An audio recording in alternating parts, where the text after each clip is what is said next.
Good evening and welcome to the February 28th, 2024 Board of Education meeting. We have 6 members present. The first item on the agenda is item 2A, adoption of the agenda. I motion to adopt the agenda as presented. Second. We have a motion and a second. Please cast your vote. Casey, I vote yea. I'm having trouble locking in.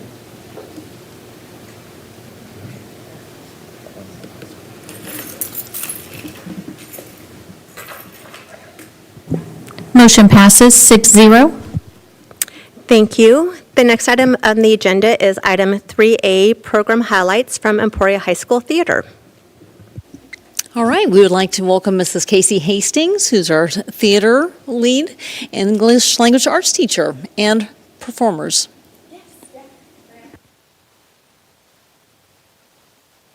To just share with you a little bit about the theater program at Emporia High School. March is celebrated as Theater in Our Schools Month, and so we wanted to bring that to you and celebrate that with you, our school board. So if we can go to the next slide, our purpose today is to celebrate and acknowledge the value of theater education in Emporia Public Schools.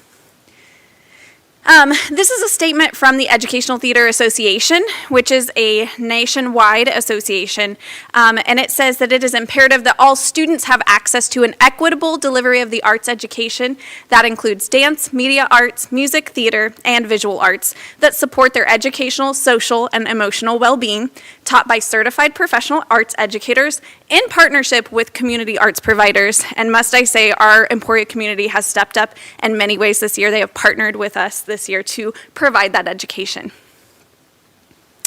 And this is just a couple of things that theater education teaches.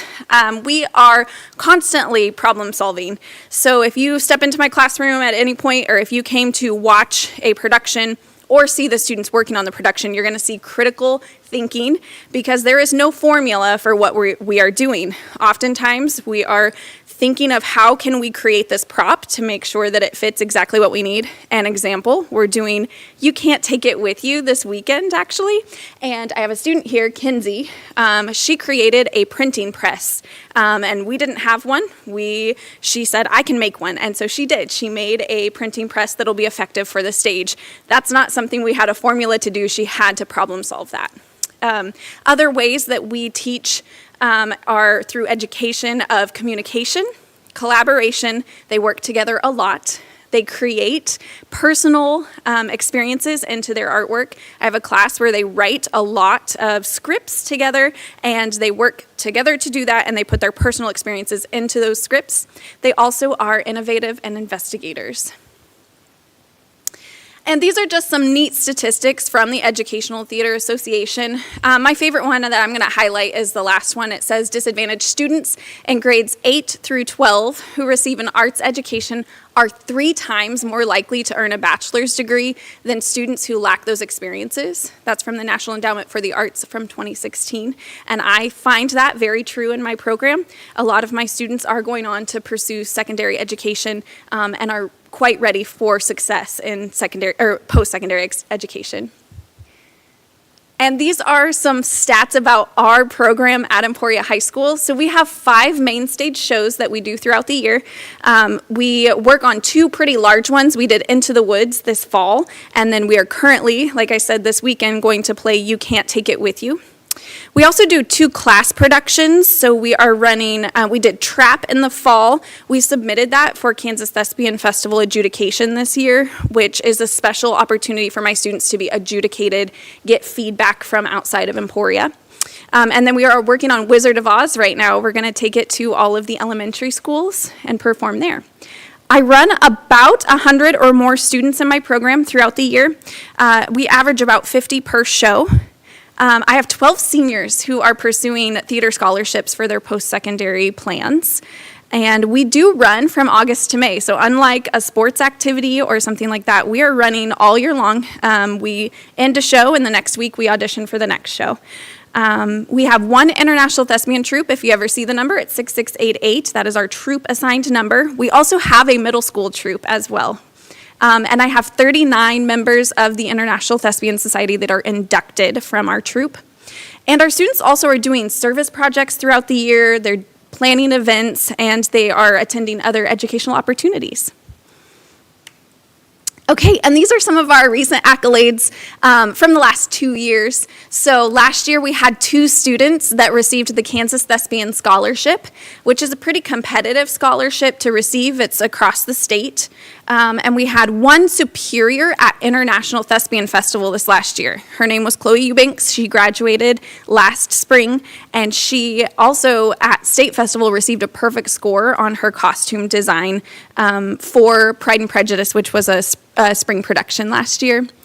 This year, we were designated as a Gold Honor Troupe for the 5th year in a row, and we had 9 students qualify for the International Thespian Festival, and that's the photo you see there. Okay, I'm going to bring up a few of my seniors, so Arabella Turner will be my first one. Hello, my name is Arabella Turner. I'm so excited to be here with you guys today just to talk a little bit about my theater experience and how it impacted me. I started high school theater my sophomore year, and it was one of the wildest experiences. The first show we did was a farce called Fools. It's this wacky show, and I got to be in that with my brother, Orion Turner, and that was such a cool experience for me because I was a smaller character and my brother was one of the larger characters, so that was cool so I could compare them. And as I grow in the department, it's cool to see how I have developed. One of the other things that is so great is I can apply my knowledge from other areas into theater. So I'm a dancer. I've been dancing for 12 years. And this show that we're doing this weekend, You Can't Take It With You, I play the ballerina. So I'm able to apply those skills that I've been working on into the show. Another way I apply my dancing skills is through choreography. Miss Hastings has given me the opportunity to choreograph for our musicals the last 2 years. So we did Beauty and the Beast last year and then Into the Woods this year. And that has been just so amazing. And it has come for me to find out that I want to pursue this in the future. So I plan to pursue a 4-year degree in musical theater and then go on to be a choreographer. And I even love it so much that I've choreographed for community theater productions and even middle school productions. So it's shown me a love that I'll even work with middle schoolers. Yeah. So yeah, I just wanted to tell you all about my theater experience and how it's so, so important. It also brings so many different people together. There's so many different jobs that need to be done, and specific people can do those jobs better than others. And so it brings like this home sort of ideal where even if someone is differently abled, we have a place for them. And I think that's so important that we have that in schools, just so we can all, be together in harmony. Thank you guys so much.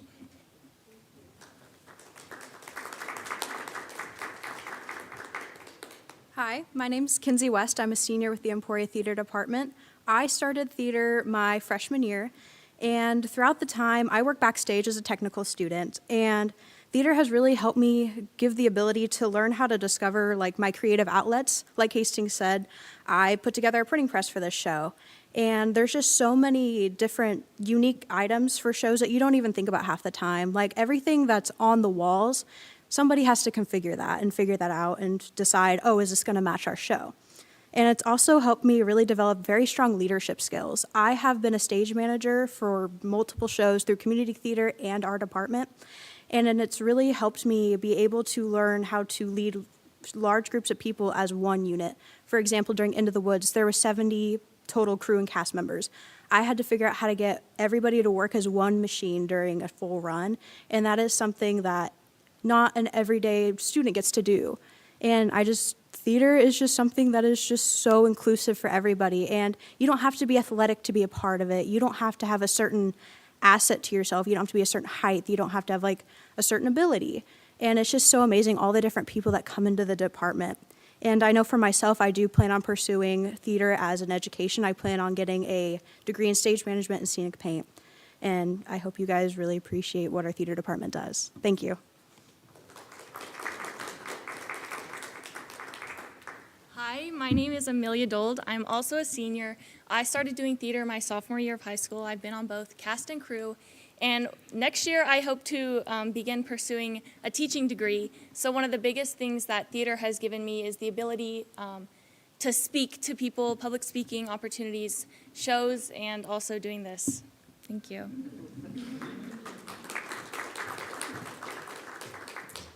Okay, and just to wrap things up, these are some resources that you can find that were printed for you, just talking about arts education and theater education as well. And then I just want to implore you and the community.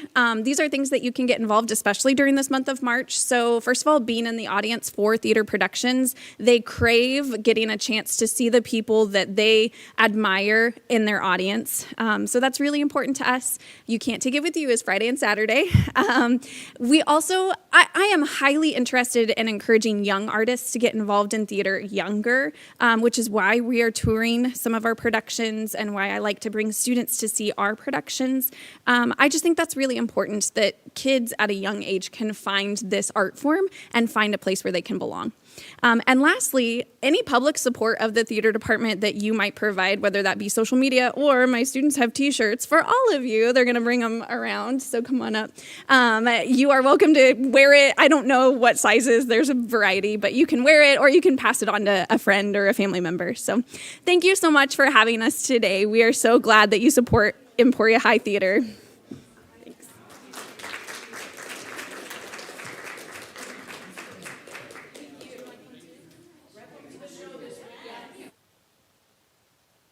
Thank you so much for that presentation and for the gifts, because that's rare up here, so we appreciate that. Do we have any questions or comments for the students? Great, just great job. I just wanted to tell you all that I saw the Into the Woods production, and I'd never seen that live before. I think like most people, I just saw the recorded copy with Bernadette Peters, and I got so excited about that. I told my husband we're going to go see EHS's production, and then I got to make him listen to Bernadette Peters. So I'm sure he thanks you vicariously for that experience. Okay, and you guys did phenomenal. I was very impressed. Thank you, and good luck this weekend. The next item is item 3B, public comment. Casey, do we have any public comments this evening?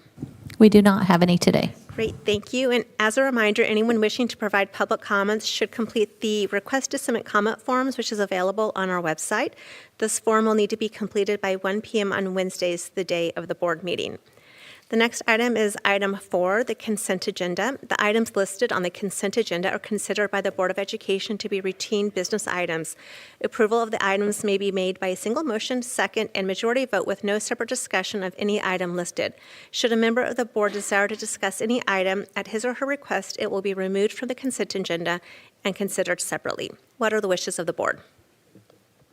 I move to approve the consent agenda as submitted. Second.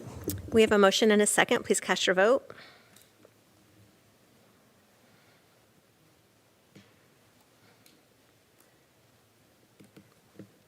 Oh, I abstained. I'm going to change my vote. That would be funny. I'm not seeing it come up on, but I vote yay. Yeah, it should be. I'll log in again, but. Motion passes 6-0. Great, thank you. And, I know that we have consent agenda to help with the timing of our meeting, but I just hate not mentioning all of the amazing donations that we have. I love to see and welcome the new employees who've already entered into agreement to come to work with us for the next school year. So there's so much positive news in that consent agenda, and I just want to thank everyone who made that possible.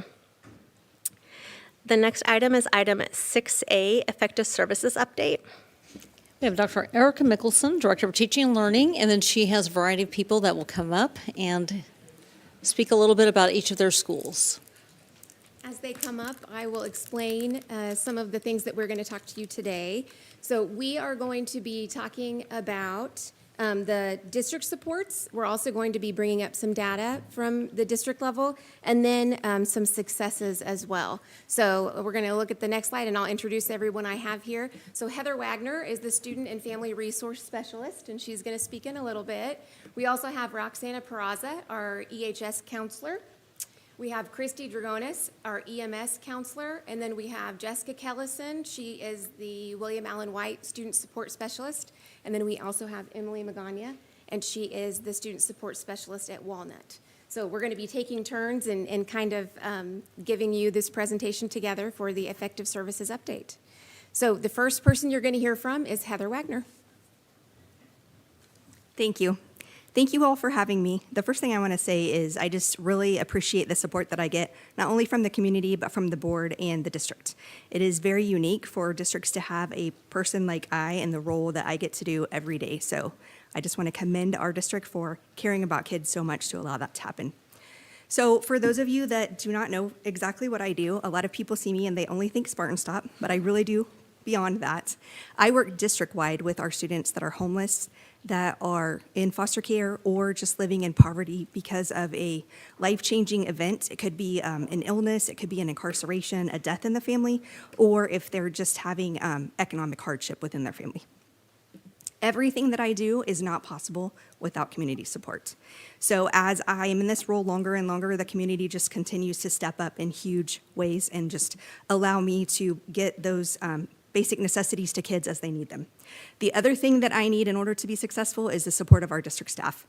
So they help me identify these kids every single day, and then we work together to work with either the family or the district employees to figure out the best way that I can serve those kids. If it's something that I can provide through grant funding or donations, it's going to be taken care of immediately. If not, I'm going to do a referral within our community to find a resource to help those students. A lot of people think of homeless and they think, oh, we don't have homeless students here, but we actually do. And if our kids are homeless, what we're going to try to do is remove the barriers for their education so that they can really focus on education and then figure out ways to help them. However, in Emporia, we don't have a family shelter, so that gets to be very difficult to figure out ways to support them, and we have to pull in tons of resources. One of our pictures up here is the clothing drive, and that's something I'm extremely proud of. So this is the perfect example of complete community support. We've done this for over 10 years. We serve over 600 individuals every time. Every piece of clothing you see in that picture was donated, and that room took hours to sort and set up, and that's all volunteers who do it. But because of my position and the community support, we're able to provide that every single year to our families. The last thing I want to do is just thank you all so much for supporting me. And the next piece we're going to do is talk about the data.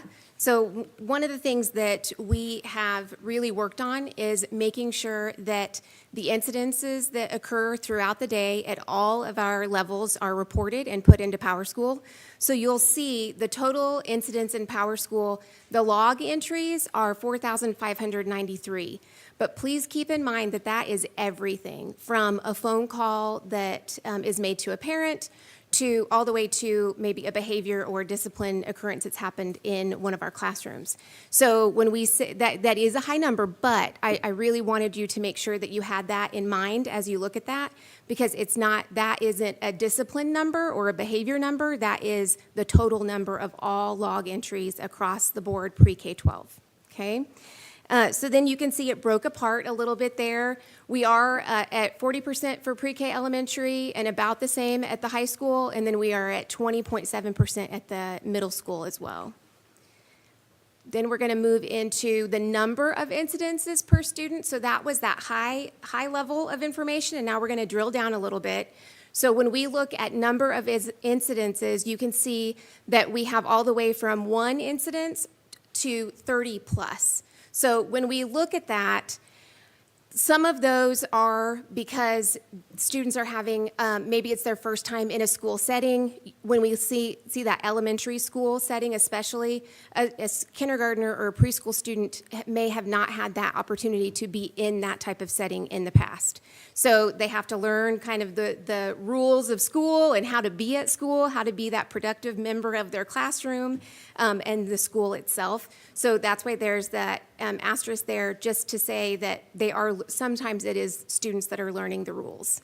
So you'll see that the numbers are a little bit higher for the 1 incidence, and then they get less frequent as you move forward, which is what we want to see as students are in school a little bit longer and have that exposure.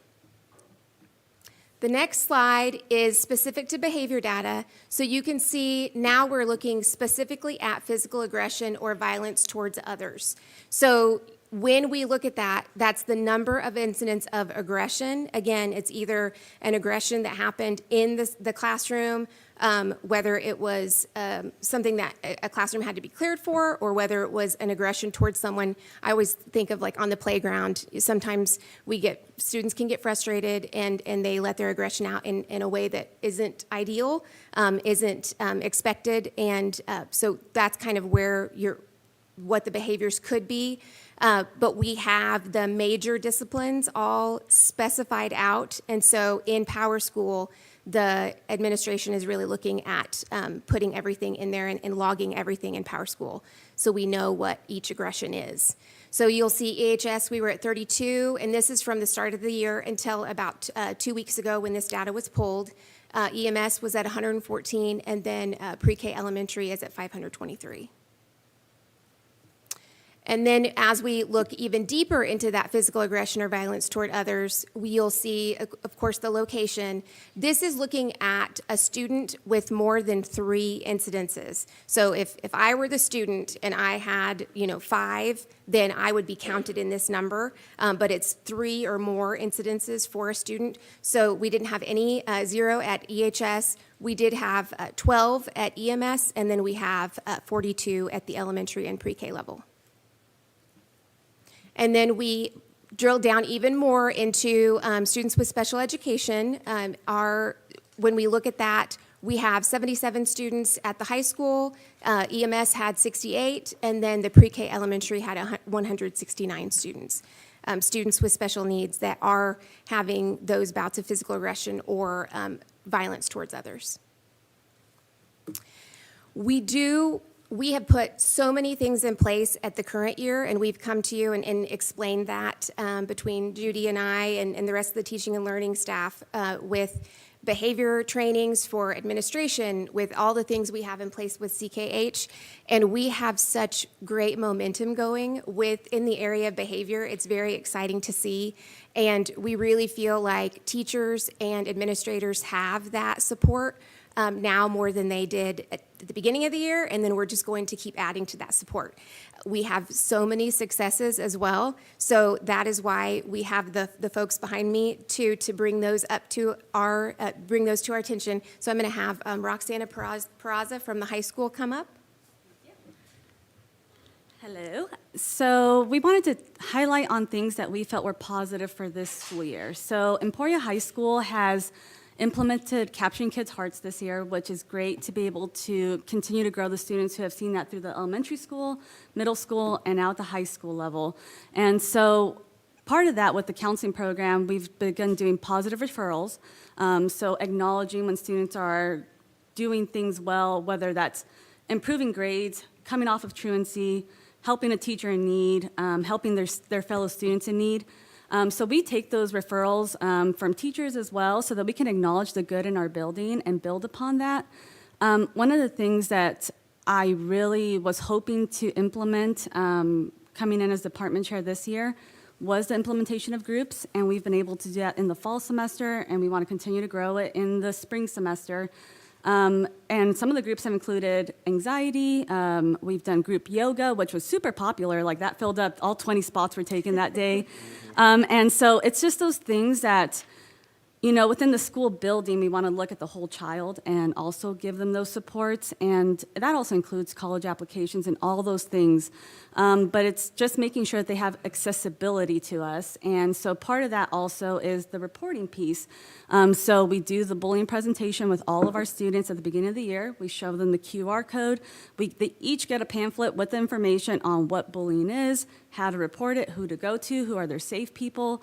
So that's something that we have seen over the years just grow in comfort level.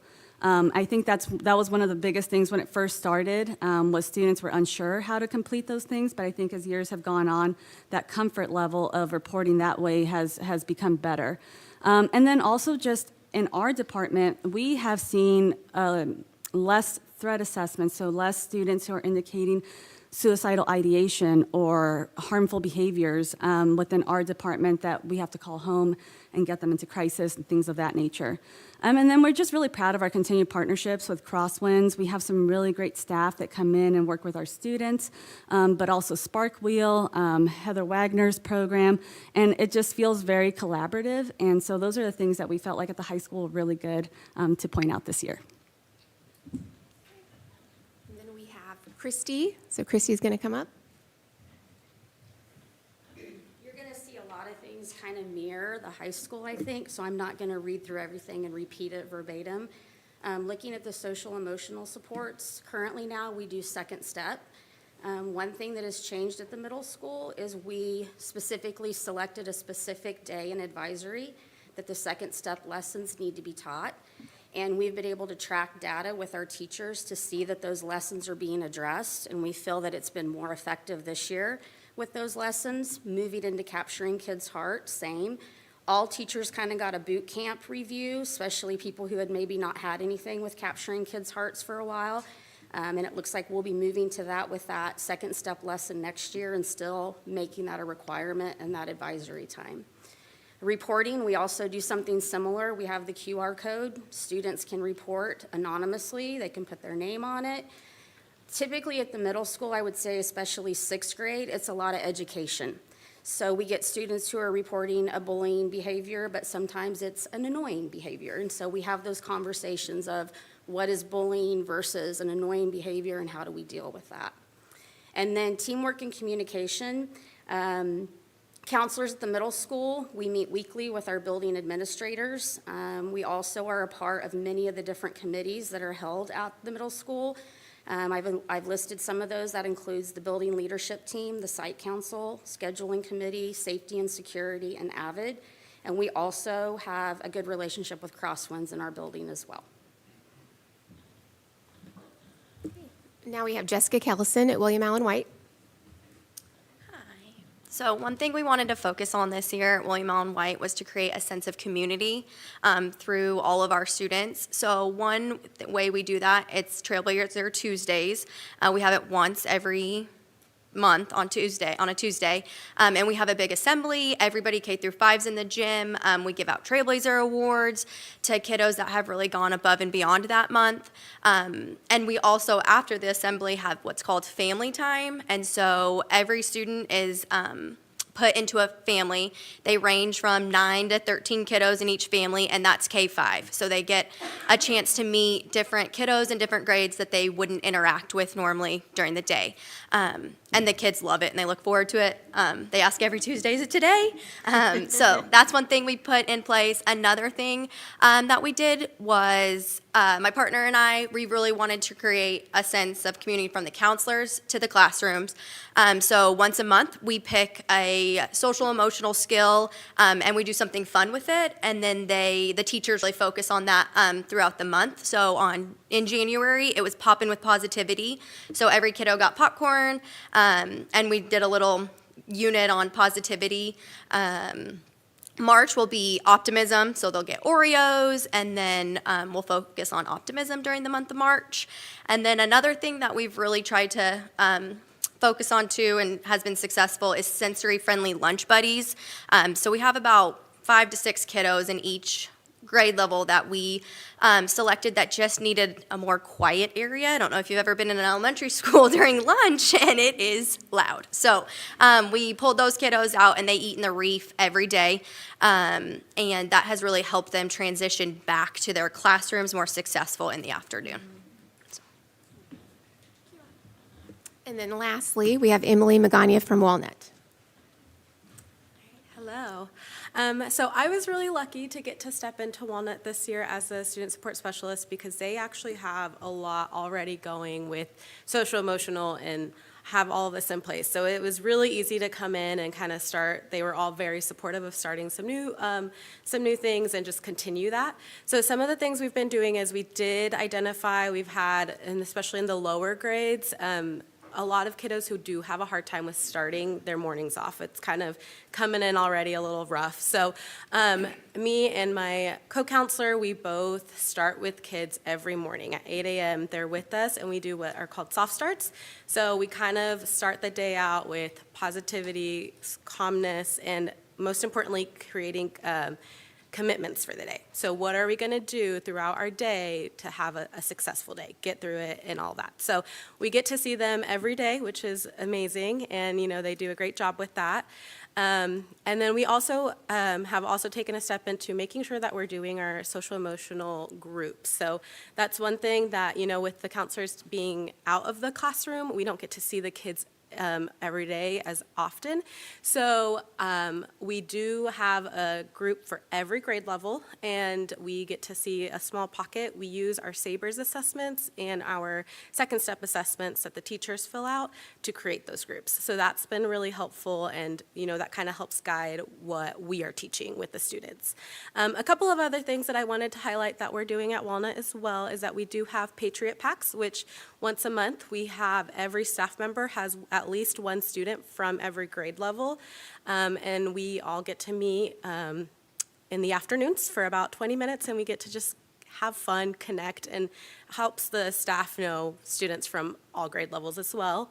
And we also we have character education every month, so we have a word for the month as well.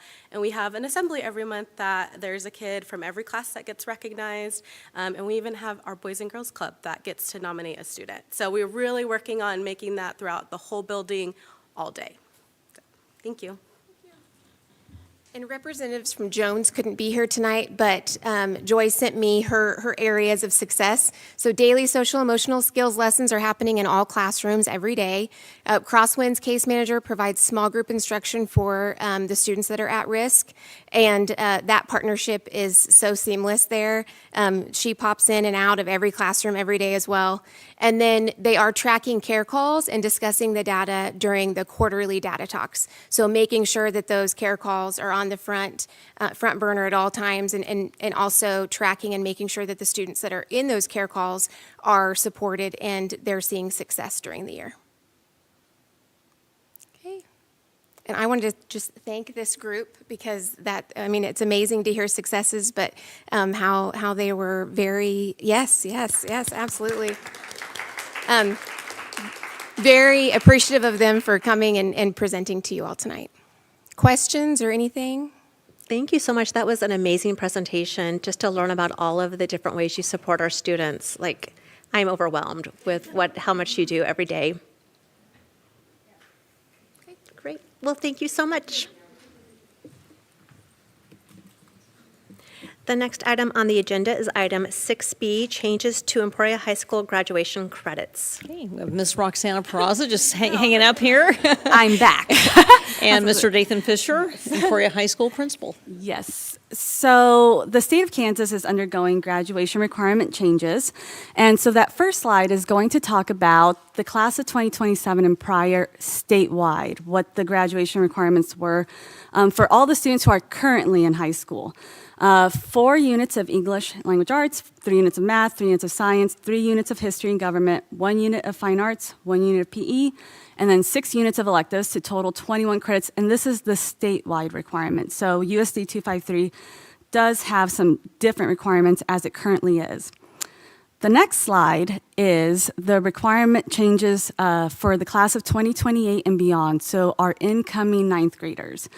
The state is saying 4 units of communication, 7 units of science, technology, engineering, and mathematics, so it's all going to be one category, 4 units of society and humanities, 3 units of history and government, 6 units of employability and life skills to still total 21 credits, but they want to require 2 post-secondary assets and a FAFSA application, which we'll discuss a little further. So, as I mentioned, the state requirements are 21 total credits. USD 253 does add in an extra half of a language arts credit, which would be communication arts, which could be fulfilled with debate, forensics, college communication arts, an extra half for consumer and personal finance, and then an extra 2 units of elective to total 21 credits. The only students who would be exempt from the 24 credit requirement would be maybe our students in foster care who have been throughout high school.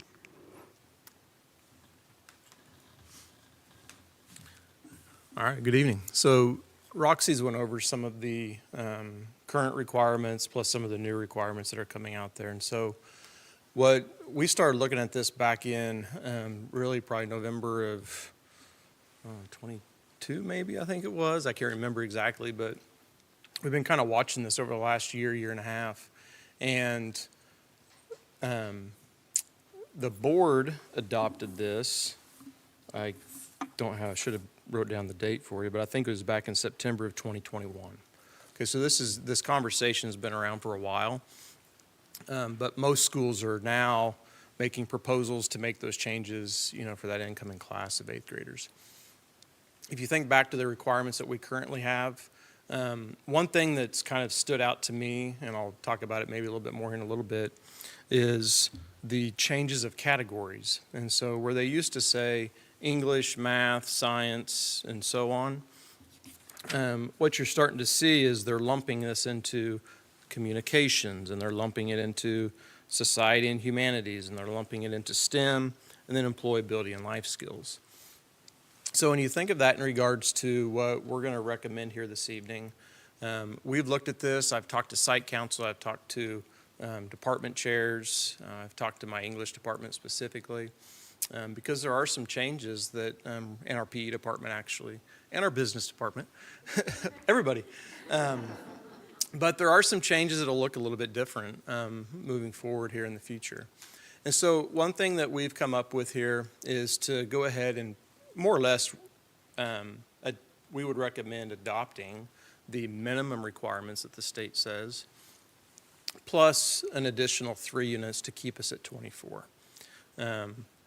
There's some schools around, that maybe have 23. There's maybe some that have 25 or 26. But we really feel like that 24 is a pretty good balance for where we're at. Our students, if you recall, have the opportunity, if they're enrolled every block for four years or 8 semesters, they could get up to 32 credits. So a lot of our students, like our graduation rate shows, can reach that 24 credits.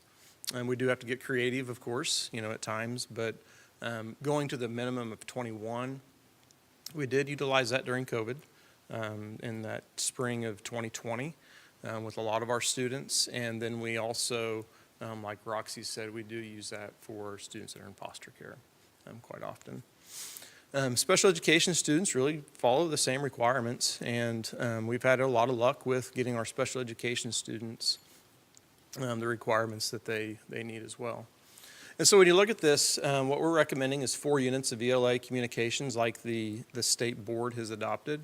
3.5 of that being an English language arts credit, and then 1/2 of that being a communications credit.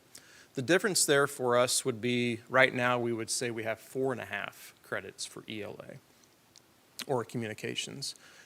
Most schools right now around us only have a requirement of 4. I think I've heard the story of, Allison might have to help me here, but the half credit of communications probably came in when maybe it was Miss Strickland, maybe Carol Strickland helped get some of that, and I think that was added, quite a few years ago. And so we've always had an additional requirement there. I've talked to Manhattan. I really kind of talked to our league schools, to be honest with you. They're all at 4. I talked to Washburn Rural, Ed Raines. He was on the committee for the graduation changes. And currently, Washburn Rural, this is what they do. They do 3.5 ELA and then 1/2 communications to total 4. Manhattan, I think they're going to look at it in a way that many schools can. We could potentially look at it this way too, is if you get 4 units of ELA, you could actually merge 1/2 a communication class throughout a full year of senior English, for example. But our recommendation is to look at it for ELA. We'd still be looking at freshman, sophomore, junior English, senior English is 1/2, and then taking 1/2 of it communications. Now, a conversation we had with our site council department chairs, specifically our English department with that credit, is students will always have the opportunity to still be at 4.5. If you look at a lot of our students right now, they would have taken, some of them are taking Comp 1 for what we call AP English A, and then they can take Comp 2 credit for AP English B. That option will always be there, as far as we can tell for us. We have students that then just take regular senior English A, and they take regular senior English B. That option could also still be there if that's how students want to pre-enroll. We also have ELL students who come in. I think I had Ryan run this data for me. I didn't print this off. Looks like I'm not prepared. But I think we have around, 10 or 11 students right now that are in ELL type of English classes, to where a lot of non-speaking English, and so we're helping them get their English credits in a different class. And then, of course, we have our special education students as well, who are able to get their 4 credits right now through some special education classes that we teach. So we have a pretty wide range, and all of those offerings will still be on the table based on what I know right now, 4 years from now for our incoming freshman class. And so that one has a fairly, there's some change there that I think we need to look at and consider. Talking through that with my department chairs, and then our senior English teachers right now, I didn't really get a lot of feedback, to be honest with you, about that. I think the big one was we need to for sure make sure we keep half of communications. What I know about that class is that communications class that we teach as a standalone has a lot of research in it, still has a lot of reading, a lot of writing. There's many standards that are taught in that class that relate to and align with our KSDE English standards. And so that's a little bit about the changes in that one. 3 units of math, that's where we're at right now. 3 units of science, that's where we're at right now. 1 unit of STEM elective, that is a change that the state has adopted. That goes into that topic of STEM, which is 3 units, 3 science and 1 STEM, to make 7. Okay, so they're calling STEM as seven units. And I think you guys might have some handouts here if it helps you follow some of that. But a STEM class, how they've defined that right now is 1 unit of STEM it could be a computer science class, it could be an advanced math class, it could be an advanced science class, robotics, an advanced CTE class, an advanced technology class, and so on. What the state board or the State Department really hasn't done in all of these situations right now is say, this is what you must do. There's still a lot of local control. And the STEM elective would be one of those where we still have a lot of local control over, okay, are we going to count that as STEM or are we not going to count that as STEM? And so those conversations would continue to happen, I think, when we bring our enrollment book to you and when we continue to work on credit checks and really start to align those pieces for that class coming in. 3 units of history government, we're currently there. 1 unit of fine arts, 1 unit of PE, and health. This is one that actually you guys have already helped take care of for me. We will move, right now we are 1 credit of PE required to be freshman PE, right? And within that freshman PE, we teach health. We have a unit of health, okay? And that's really meeting the minimum requirement for the state. And if you think back to November when I shared us adding in the health requirement, or the health class, to be a standalone class, half a semester transcribed on the transcript as a health class. I think I'd shared with you then, I think there's so many health pieces that we're missing out on that this is, to me, this is one of the better moves with these new requirements. And so what we're going to do is our students are not going to be required to take freshman PE. Now, freshman PE could be an option, okay? We do have some students, and Roxy would have the numbers for me, but we do have some students that pre-enrolled in freshman PE for next year. We have students that pre-enrolled in net games or team games or lifetime fitness or aquatics and so on. So students will be able to get their PE, half a unit of PE, really with whatever class they choose. It's going to be aligned to whatever interest they might have. And I think that'll help us in our PE department as well. We have different units that students don't want to do, in PE. Well, this will allow them to, you're choosing what type of PE class you want to take. And so we do hope that helps spark some interest there. Half a unit of health, like I said, I'm very excited about that next year. Madeline Belcher, who we hired back there in November, she's coming to us from Spring Hill. She's going to be a good asset for that. And so she'll be teaching our health classes. Looks like we're going to try to get all of our freshmen through that, for sure, their freshman year. And if we can't get that many sections in 1 year, we would, of course, catch that up their sophomore year. Half a credit of financial literacy. I have that highlighted for you.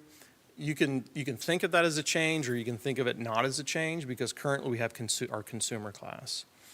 The change there that you might see, though, and Pam might see it, I know I'm going to feel it, Judy might, has maybe mentioned this to you, is we're going to move away from our consumer class, consumer and personal finance, and we're going to be financial literacy. Now, what the state has already said is that with consumer and personal finance right now, we get money for that. Okay, we get dollars, we get funded for that. Every senior takes it, we receive some money for that.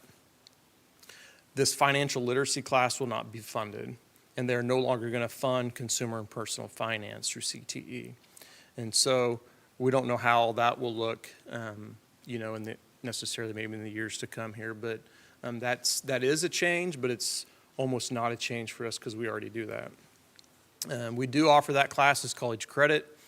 Sarah Sweet has already mapped that out. We have already made a proposal to Emporia State with our syllabus for that, and so we're in line, and we'll be able to continue offering dual credit for that class for our students, and we'll just call it financial literacy instead. And of course, electives, the big push there is going to be aligned with IPS. And of course, we know the acronym of the individual plans of study, and then we'll still have those 3 units of electives. This is new for us.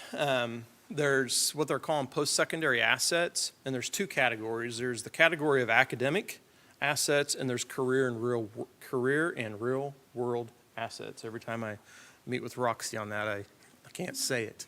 But there's some examples for you. The state has not said that you have to have an academic asset and you have to have a career asset. They're not saying that. What they're saying is, here's some assets. They have a whole list approved that we could use right now, and you have to at least meet 2 of those. To be honest with you, I think this is going to be okay.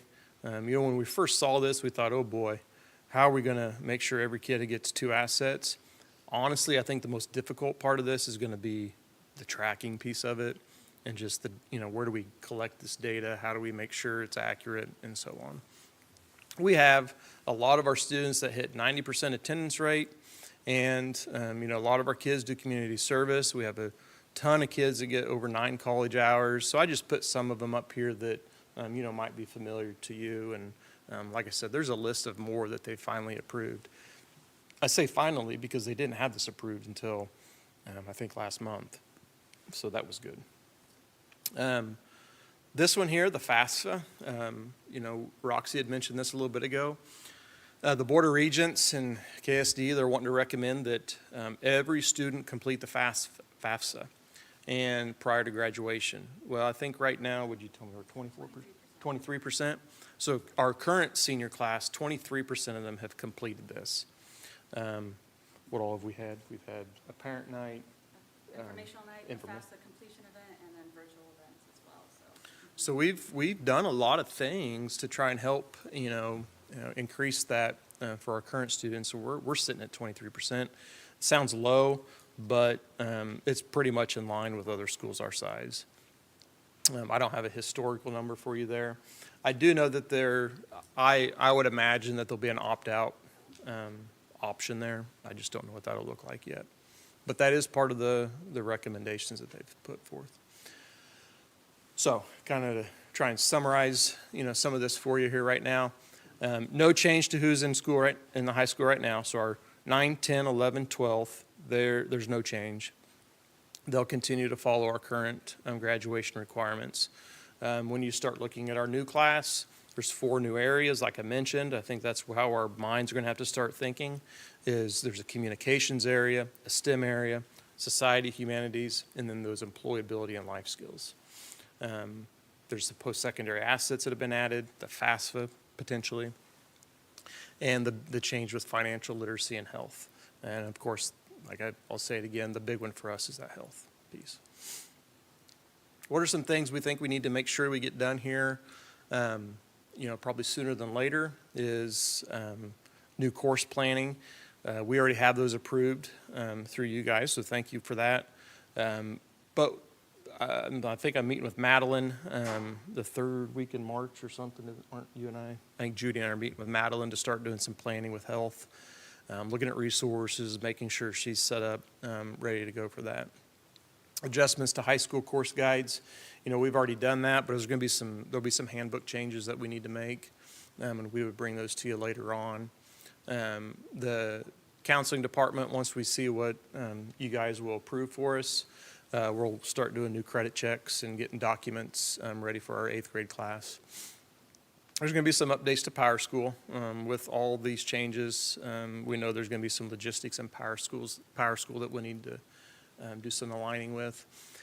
The state keeps talking about this longitudinal data system. They don't have that out yet. They haven't told anybody anything about it, so they keep telling us it's going to be a tracking system for us, but we don't know what it's going to look like yet, so we'll have to learn about that. And I think with some of these requirements, I do think with our special education, students that are moving in from other districts or from another country, trying to make sure that, if you have a senior coming in that's maybe been here in Kansas, I'll use the English, for example. If they're coming from a school that, let's say, just does the 4, 3.5, and a half, and they come to us, and if we were to stick with a larger credit, we would have to figure out a way to get that for them, because now they're part of us, right? And so we're just going to have to make sure we continue to explore those new ways to help all students that we serve. Our second language learners, that's a big population that, we have many students that'll move in, their freshman year, and they haven't been in school for a couple of years, or, they're 16 or 17, and, their skills aren't where they might need to be be in some of those classes that we have. So, and then, of course, I think, I'd like to have some conversation potentially about the Learning Center. And, what are some needs that we have there? How do these standards align to what, we can offer at the Learning Center? I don't know that we can offer everything that we need to in regards to STEM for those students. I even think you could look at, a couple of the other requirements, if we wanted to go down that road and talk about how, the Learning Center might have to potentially look different. But right now, the Learning Center is following the same credits that we do. And so, my recommendation is that's at least where we would start. And if we need to make some changes, we would have to do that. So that's a lot, sorry. What questions do you have for Roxy and I? Thanks so much for that presentation. What questions do we have? Dathan, I don't expect you to know numbers, but so the minimum number of required credits is 24, and you said some may have a lot more. With your experience, where do you see, like, the majority of students, do they have usually the ones graduating, are they usually achieving a higher number of those in general? I would say so. I'm going to let Roxy talk. No, I definitely think that the majority of our students are meeting an excess of 24 credits. Even doing enrollment right now, we have plenty of kids that we know they're going to be in excess of those credits, and they'll stick around to participate in sports and all those things. So the majority of our students are in that boat. I would say that within our alphabets, there's maybe a 5% within each of our alphabets, so between 4 counselors, of kids that we call at risk, that they may need some creativity in getting to those 24 credits. But I would say within my alphabet, and I have about 350 students in mine, about 5% of those maybe I'm looking at risk going into their senior year. So it's not a big chunk of them, but there are the kids that are struggling to meet those requirements. And one reason I ask that, because, when you step back and say, oh, it'd be nice to require everybody to have more than that. And we want, obviously, you do, and we want to encourage that. But I think also you talk about a lot of the exceptions, that you just went through a lot of those about, transient type students or at risk or whatever. You're looking at different situations that it doesn't fall nice and neat into always a higher requirement, even though we all would like that if possible.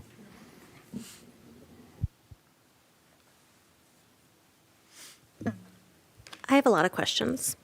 The first one is what we've received from the State Board of Education. They aren't recommendations from the State Board of Education. It's saying you have to do this. And I have a lot of problems with a couple of things on here. So my first question is the FAFSA requirement, because it's a requirement, but it's not, because I think we know the data of our students. We know that not all of our students actually pursue, post-secondary education. So if we were to consider opting out of that, because that's the language I'm reading, how would we do that formally? Because from my point of view, I don't think it's in the best interest to require that of every student in this district when that's just not their reality. So could you maybe walk me through that? I was hoping you'd ask a question like that. I'm gonna just read, there's a fact sheet that the state has, and you're gonna like this first part. Current guidance as of today, and there's a lot of that throughout here, so we kind of learn, we learn day by day or week by week here. But it says the intent with the new graduation requirement, beginning with the class of 2028, current 8th graders, is for each student to complete the FAFSA. Any student, family, or school can opt a student out of completing the FAFSA. They just haven't told us how we can do that. But I believe there's local control as to how we do that, whether that's through probably the enrollment process, whether that's a document that our counselors could keep on file, some type of paper trail there. But they haven't really said, they haven't told us how we could do it, but we'll eventually, I think we can make it happen through the enrollment process. So it's a case-by-case process per student. It couldn't be the board saying we're not going to adhere to that. It's individualized, just based on what you're reading today. Yeah, I think it's a requirement, but we have the option to have local control to opt out. Students have the option to opt out. Yep. Well, my next question is on the post-secondary assets, and I think that's where I also have a lot of concern, because it's stuff that actually happens for many of the kids outside of the school day, and so I think I have a lot of concern about number one, how you track that, but then also, students' lives are just so different when they leave the school day. I mean, some kids, they have to go home and take care of little siblings, they have jobs, and I know that could be one of the credits here. But it's really frustrating to see these requirements when, coming from the State Board of Education, when they don't know our kids in every single district. And so I have concerns that that could stop a student from graduating as well. And what can we do to opt out of that if a student has, issues that their life doesn't allow them to pursue some of those assets? So, local boards have control you have to do at least the minimum requirement. Principals also have the control to waive a requirement. You give me the authority to waive a requirement if I need to.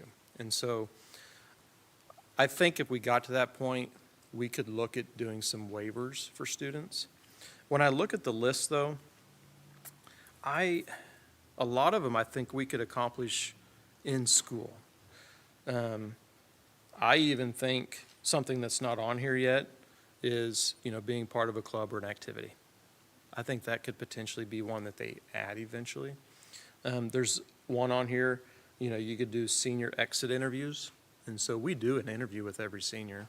And so every senior is going to get that asset. We're going to do an interview, we're going to exit them, and so on. Youth apprenticeships, work-based learning. There's some others on here that, I don't know if I had the state assessment. I did not put state assessment up there. Students that, score high enough on a state assessment, that could be counted as an asset. Students that take the ACT work keys, that could be counted as an asset, which we offer every year for juniors. ACT composites of 21 or higher. I'd like to see all of our kids be able to, get that one at some point. But I think there's a lot of them on here that I think we'll be okay with. One of them was 2 or more. I didn't have this one up there for you. Being involved in 2 or more high school athletics or activities.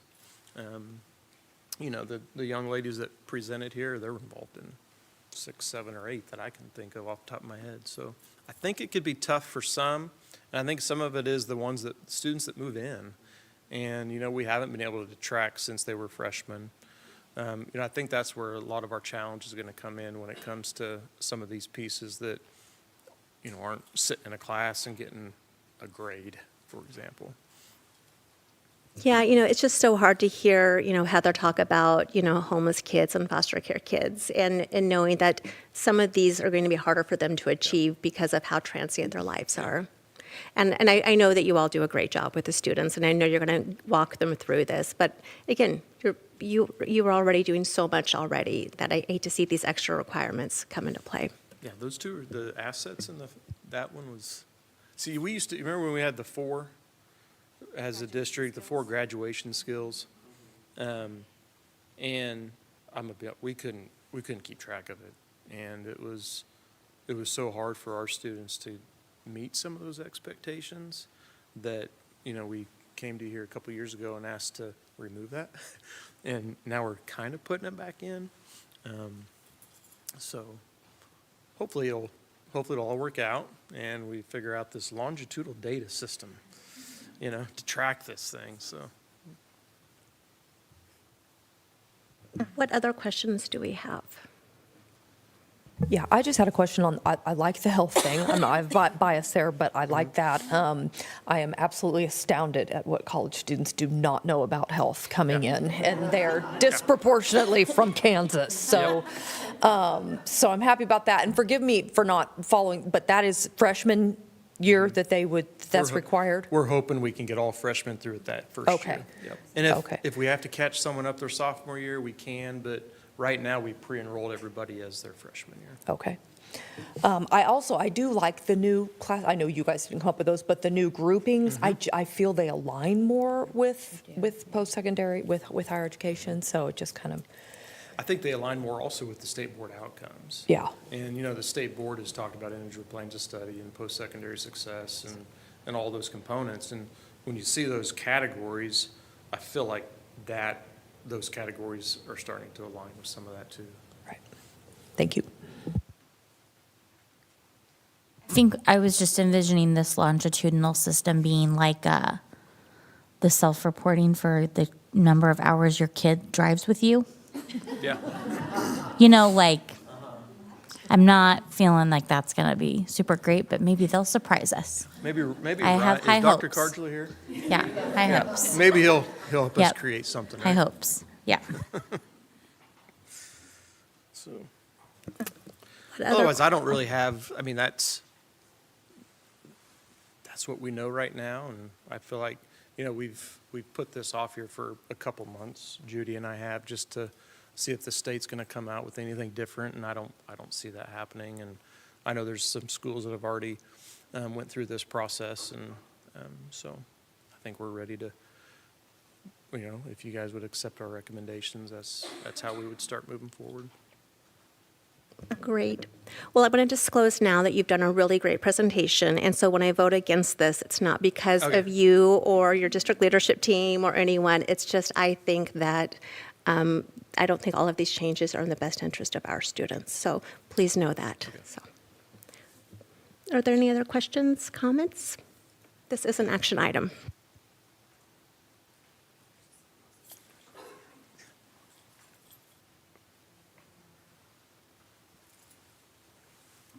I was taking a drink of water, guys, like I was waiting for somebody else. I move to approve the proposed changes to graduation credits beginning with the class of 2028. Second. We have a motion and a second. Please cast your vote.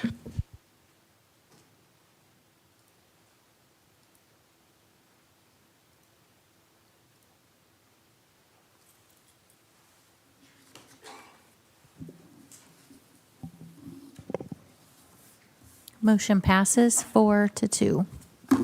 Thank you. Thank you, and as always, great presentation, and good luck at the game tonight. Yeah, that's where I'm going.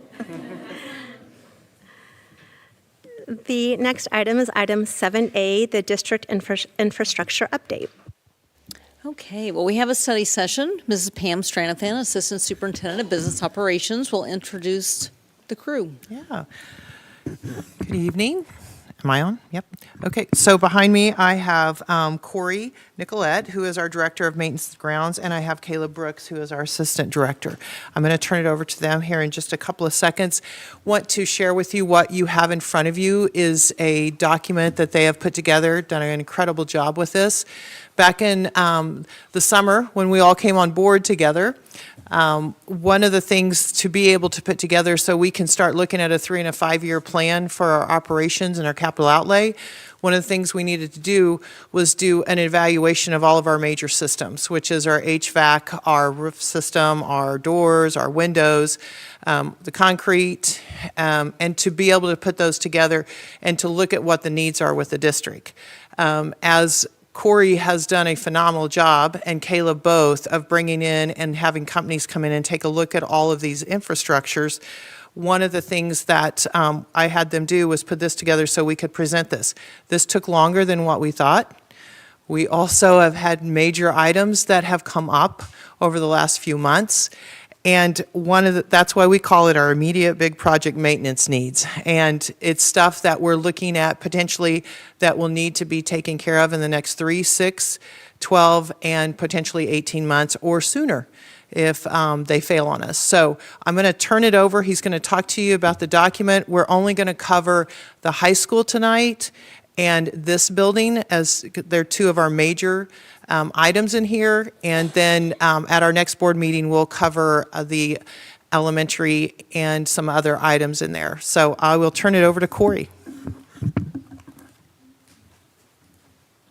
Good evening. We're going to be bouncing around this book a little bit. I want to start by kind of explaining how I set the book up so that when you're looking at it later, it'll make sense to you. So after the first page, we have the table of contents. Beyond that, what we have is kind of just an explanation of how I've set the book up. This list is not all-inclusive. It refers to general infrastructure projects over $5,000. You'll notice some are under $5,000. We wanted to represent some of those also. This, in some ways, will coincide with the ongoing list that you guys see. I believe Ms. Stranathan presents to you on a regular basis. That and this will have some overlap, but not all. They're two different documents for two different purposes. So the vast majority of these projects are the result of many years of deferred maintenance.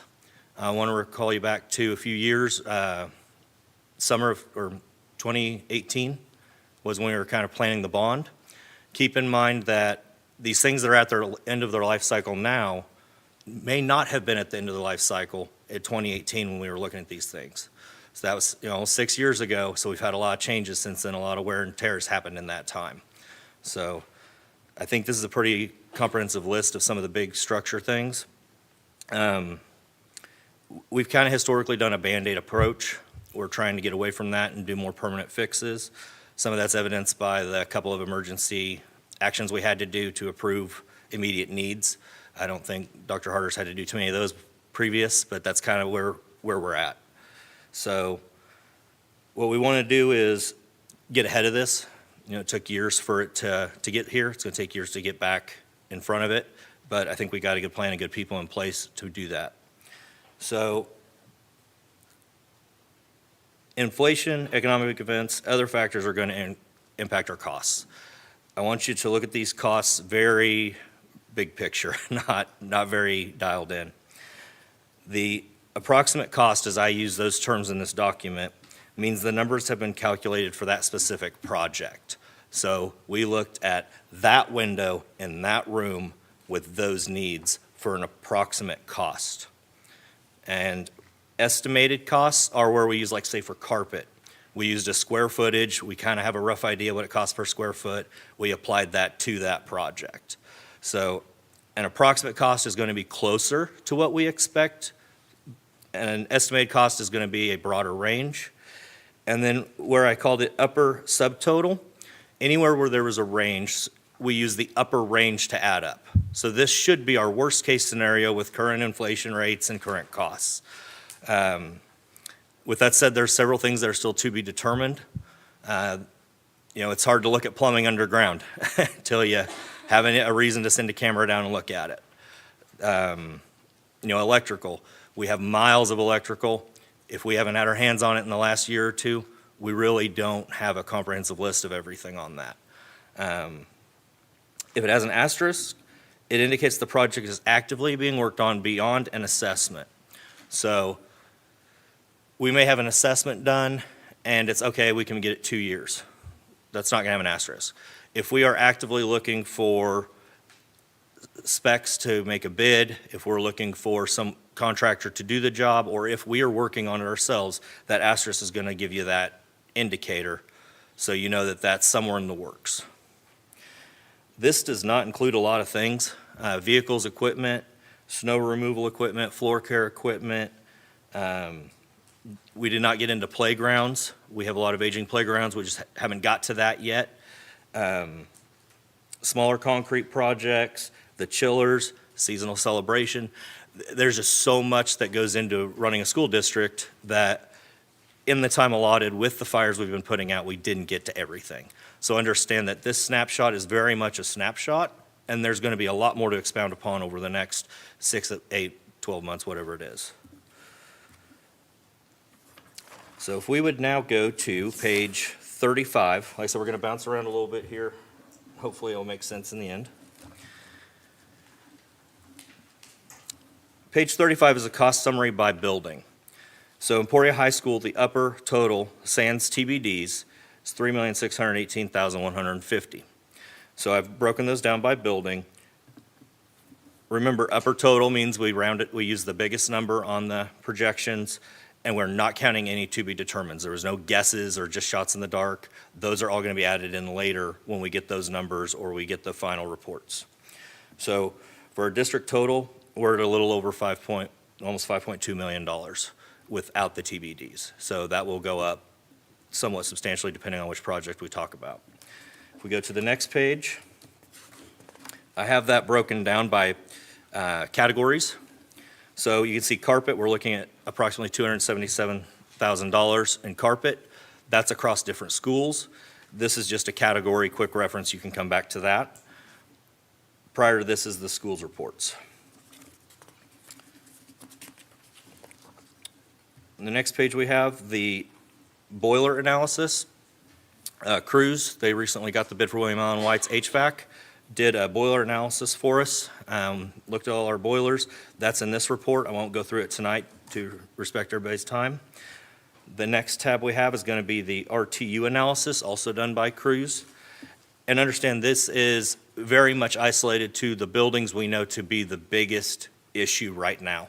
When you get into rooftop units, and we've got 40 on the high school, we've got 20 on the middle school, it's very labor intensive and expensive to look into things that we know we've got a couple of years left. So this is the ones we know and are expecting problems on.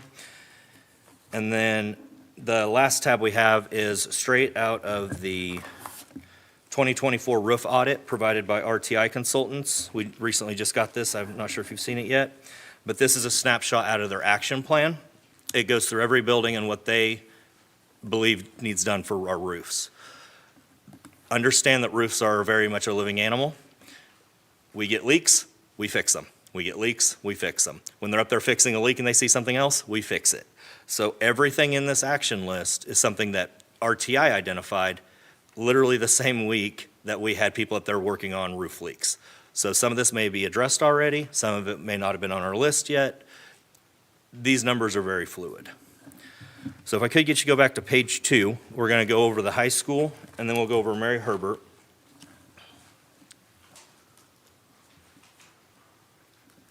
So the first thing on the high school is it was built in 1972. We did a major remodel in 1992 and 2004.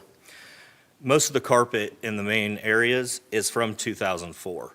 If you go to the last page of that section, so it'd be page 12, I provided a map that's color-coded. The orange and the blue are the worst carpets. They're the oldest carpets. and they're in pretty bad condition. The green, we have A and B. A is the library, B is the office suite. It's not quite as bad, but when you start looking at carpet, adding a little bit more is usually cheaper than making it a whole separate project. So that's something we need to explore when we get closer to that. Looking at the doors, we've got several doors, mostly exterior doors, that may appear okay.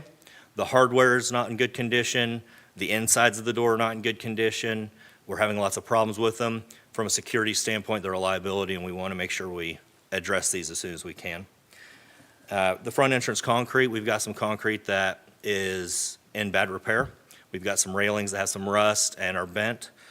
We believe we can fix these in a short-term repair basis for the $25,000 to $35,000. And the new concrete we think is going to be $50,000 to $75,000. So we got a couple options there. We don't want a Band-Aid, but I am okay with the real fix with a plan in 3 to 5 years to come back with the overall fix. The gymnasiums, it's hard to see in the provided pictures, but the paint in the main gym, there's several areas that need addressed. We're looking at about $50,000 there to paint that entire gymnasium. The floors need refinished. We talk a major refinish where they take it all the way down to bare wood, replace the bare wood that's rotted, and put a new finish, new paint, not just a buff and recoat like we do every couple of years. The JV gym floor was supposed to be redone years ago. It wasn't because of moisture issues. We believe we have those fixed. We won't know until somebody comes in and does those tests to see if this is even a viable option right now. But the JV gym floor is in pretty bad repair for trying to host games or tournaments. You can see those subtotals there. Starting on the next page, the HVAC starts with the boilers. That's going to be our biggest ticket item. We're looking at, give or take, $500,000 on the boilers. Those boilers are only 14 years old, but they had never been maintained the way they should have been. So we lost some years, mainly those first few years when you kind of set how things are going to go. We dropped the ball on that. So we're looking at changing from the big old steam system to essentially kind of like a tankless water heater you'd have at your house. It's much more efficient, uses less energy, gets the same results. It is expensive, but it's lower cost to run, less parts to go bad, easier maintenance, big buy-in for hopefully pays itself off rather quickly. There are several units that weren't replaced in the bond. Those are all on this list. And like I say, 6 years ago, 6 years is a lot of hail, a lot of storms, a lot of wind, and a lot of people in the building that we've had those temperature fluctuations. One good thing about it is we have RTU5D. You'll see it says to replace RTU4 at the very bottom of that section. RTU5D is put on an ERV, and I had to write that down. It's an energy recovery ventilation unit. It's not ideal for what that is. That was one of those where they took two things that shouldn't be put together. They put them together. It's not working well. So we can take that unit, which is new from the bond, move it to a place where it will work as designed, and then we can put a new unit where 5D was, and that'll save us about $60,000 doing that way instead of just putting new units in. So a good idea there. The parking lots, the main front parking lot, I'm referring to the southwest parking lot. So when you turn in the main entrance and you're looking at the front of the building to your left, that whole parking lot, $750,000 to resurface the whole thing.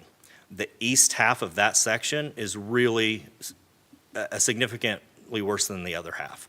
So short term, I'd rather use about half that and do that east section and then the driveways, which is where all of our traffic is going. The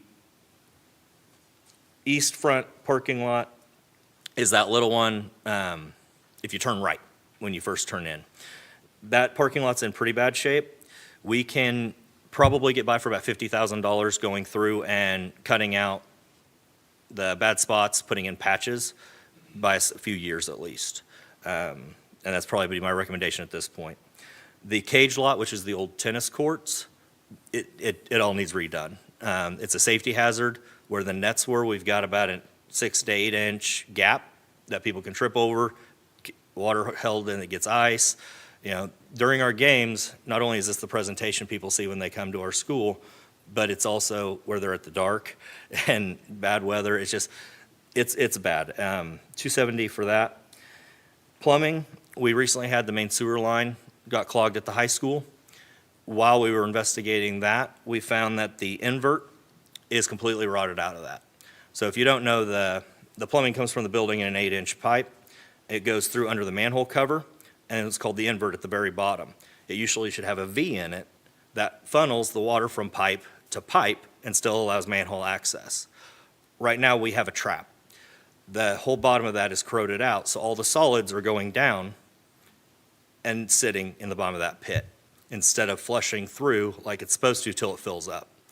I have a TBD on that because that is a confined space, hazmat stuff. It's a lot to it, and finding the right people for that's going to be more difficult than we had time to for this report. Roofing, we recently got the bid at $867,000 for phase 3, and then they recommend the $17,000 in repairs. We talked about that earlier. So for the high school, we're looking at the $3.6 million. With that invert, I don't think is going to be a crazy number, but it is going to be an impact on it. If we could go to page 32, we'll talk about Mary Herbert real quick. So part of the cruise analysis was that most of our boilers are actually in good shape other than the high school, which is good news. Some need a major overhaul and some need a minor overhaul. That's not a big deal compared to replacement. So there's good news on that front. We did not get costs on those yet. That report came in just a couple weeks ago and haven't got all that done yet. We need to install reliable controls. All of our district is using reliable controls. That's something we need to look at getting implemented here too, so that we can control it off of one program instead of having to have 2 programs bouncing back and forth. Roofing, we'll get back to that in a moment. I want to talk about the structural integrity. So, as many know, this southwest corner of the building has had some issues. The walls, we get cracks, the floor is uneven. I don't want to fix the roof until we fix the bigger issue. So we called KC Pro and had an evaluation done, and he came up with approximately $160,000 to $190,000 to stop it from falling further. That's not lifting it, that's just stopping the problem where it is. After we do that, we're going to have to come in and we're going to have to fix doors and drywall and walls and windows and anything that's been in that shift that may not be functional anymore. I'm going to guess we can do that for around $30,000, and that's doing what needs to be done. That's not going through and remodeling offices or any of that stuff. That's just bare needs. So for Mary Herbert, we're looking around $300,000. If you go to the next page, I have some pictures, and the page after that is actually the report from Rob Kramer from KC Pro. And he's actually here to talk to you unless you have questions for me, in which case Caleb and I'd be happy to answer anything you had before he talks to us. I just don't want to miss the opportunity to tell you how amazing this is. My dad went with us to basketball last night, and he managed White Auditorium for 30 years, and some mowing crews, and the library, and you name it. And I was like, I had this in my van. I was like, oh, Dad, you have to look at this. It's so cool. You're going to love it. And he was like, this is so awesome. I wish I'd done something like this in my time, so that it's out there. Everybody knows what's going on. You're not just forgetting about all this stuff that we have to take care of all the time. So really excellent job on putting this together. Thank you. Yeah, and the time that went into putting all this, and the pictures really help. And between you describing what we all know about the old tennis courts parking lot, and then looking on page 37, I know nothing about boilers, but that looks concerning. Like, I don't care who you are, I'm going, this is not good, and it feels like a liability. It looks like it's growing. Yeah. Yeah.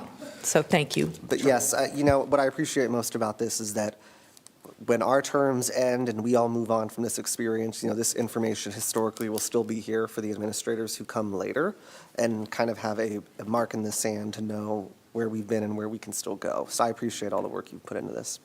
You're welcome. Mr. Kramer?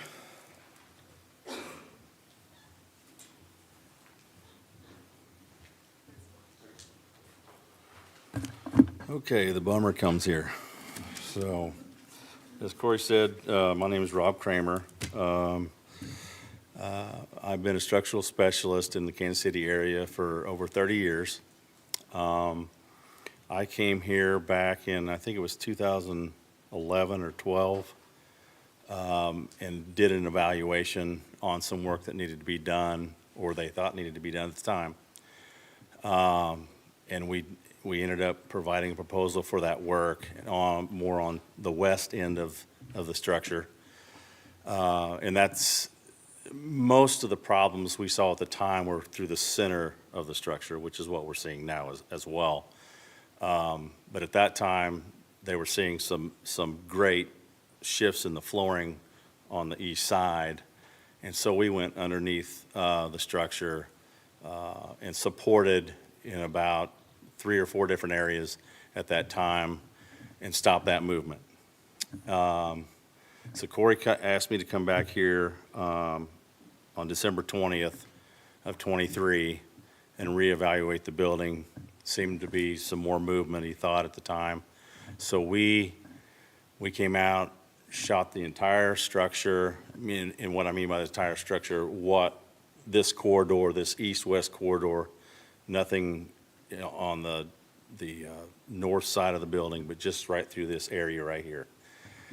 What we found basically was that the areas that we had peered back in 2011 or 12, those are still at a 0 point. So they have not moved since we peered those structures, or those pier pads, if you will.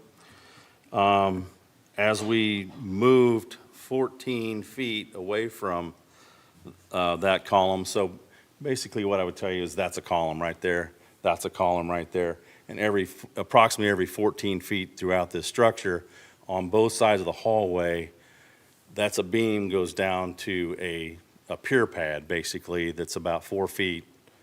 Actually, it's deeper than that. 4 feet, 2 feet, it's about 6 feet in the ground.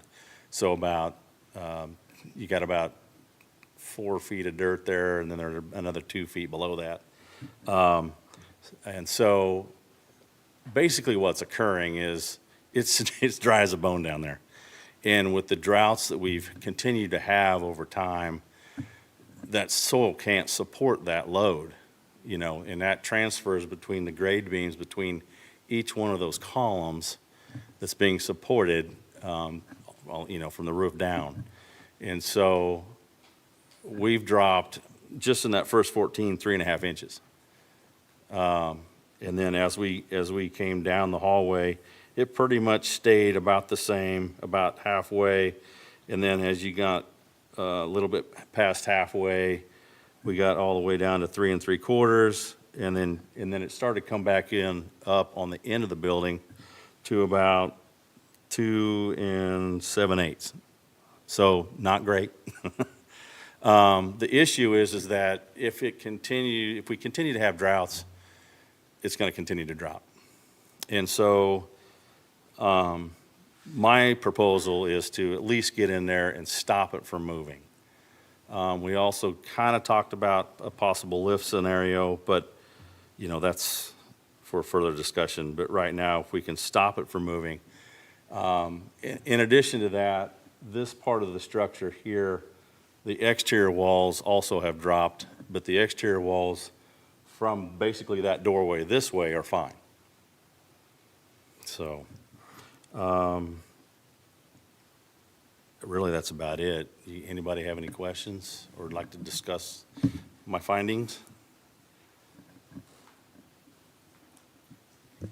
Thank you. That is pretty serious, what you've described.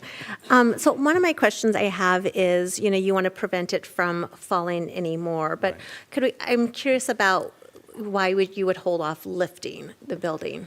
That's a whole different ballgame, one. If we have to go to a lifting scenario, now we have to add potential product in the ground. So the added cost to lift, and then what is it going to do to the structure when we lift it? How much damage could occur in the roof structure, the metal structure between the roof and the beam columns and all that? We don't know what could happen. We don't know what the cost effectiveness of that could be. And so, if you can stop it at the minimum and not get any worse, can you live with that? I don't know. Thank you. That was helpful. Sure, you're welcome. I have a question. Yeah. So It seems like we have a pretty consistent drought problem over the past few years. And so I'm wondering, say we go ahead and do just like stopping things where they are, not lifting it, what is the likelihood that 5 to 10 years down the line we're having the same conversation, looking at drought patterns? So just, it's kind of the way the product works. We use a resistance pile. And what that means is we use the weight of the structure to drive that pile down in the ground. And that's at the footing level. So under here, go down another 6 feet to get to the bottom of that column. That's where we start to drive our piles in the ground. We're going to drive that to refusal, okay? And so we know that when we get to that refusal, it's either on bedrock or something so substantial that it's not going to occur in the future. I can say that in my 30 years experience, we've never had a failure in any of our pairing products. And I've done many schools, so.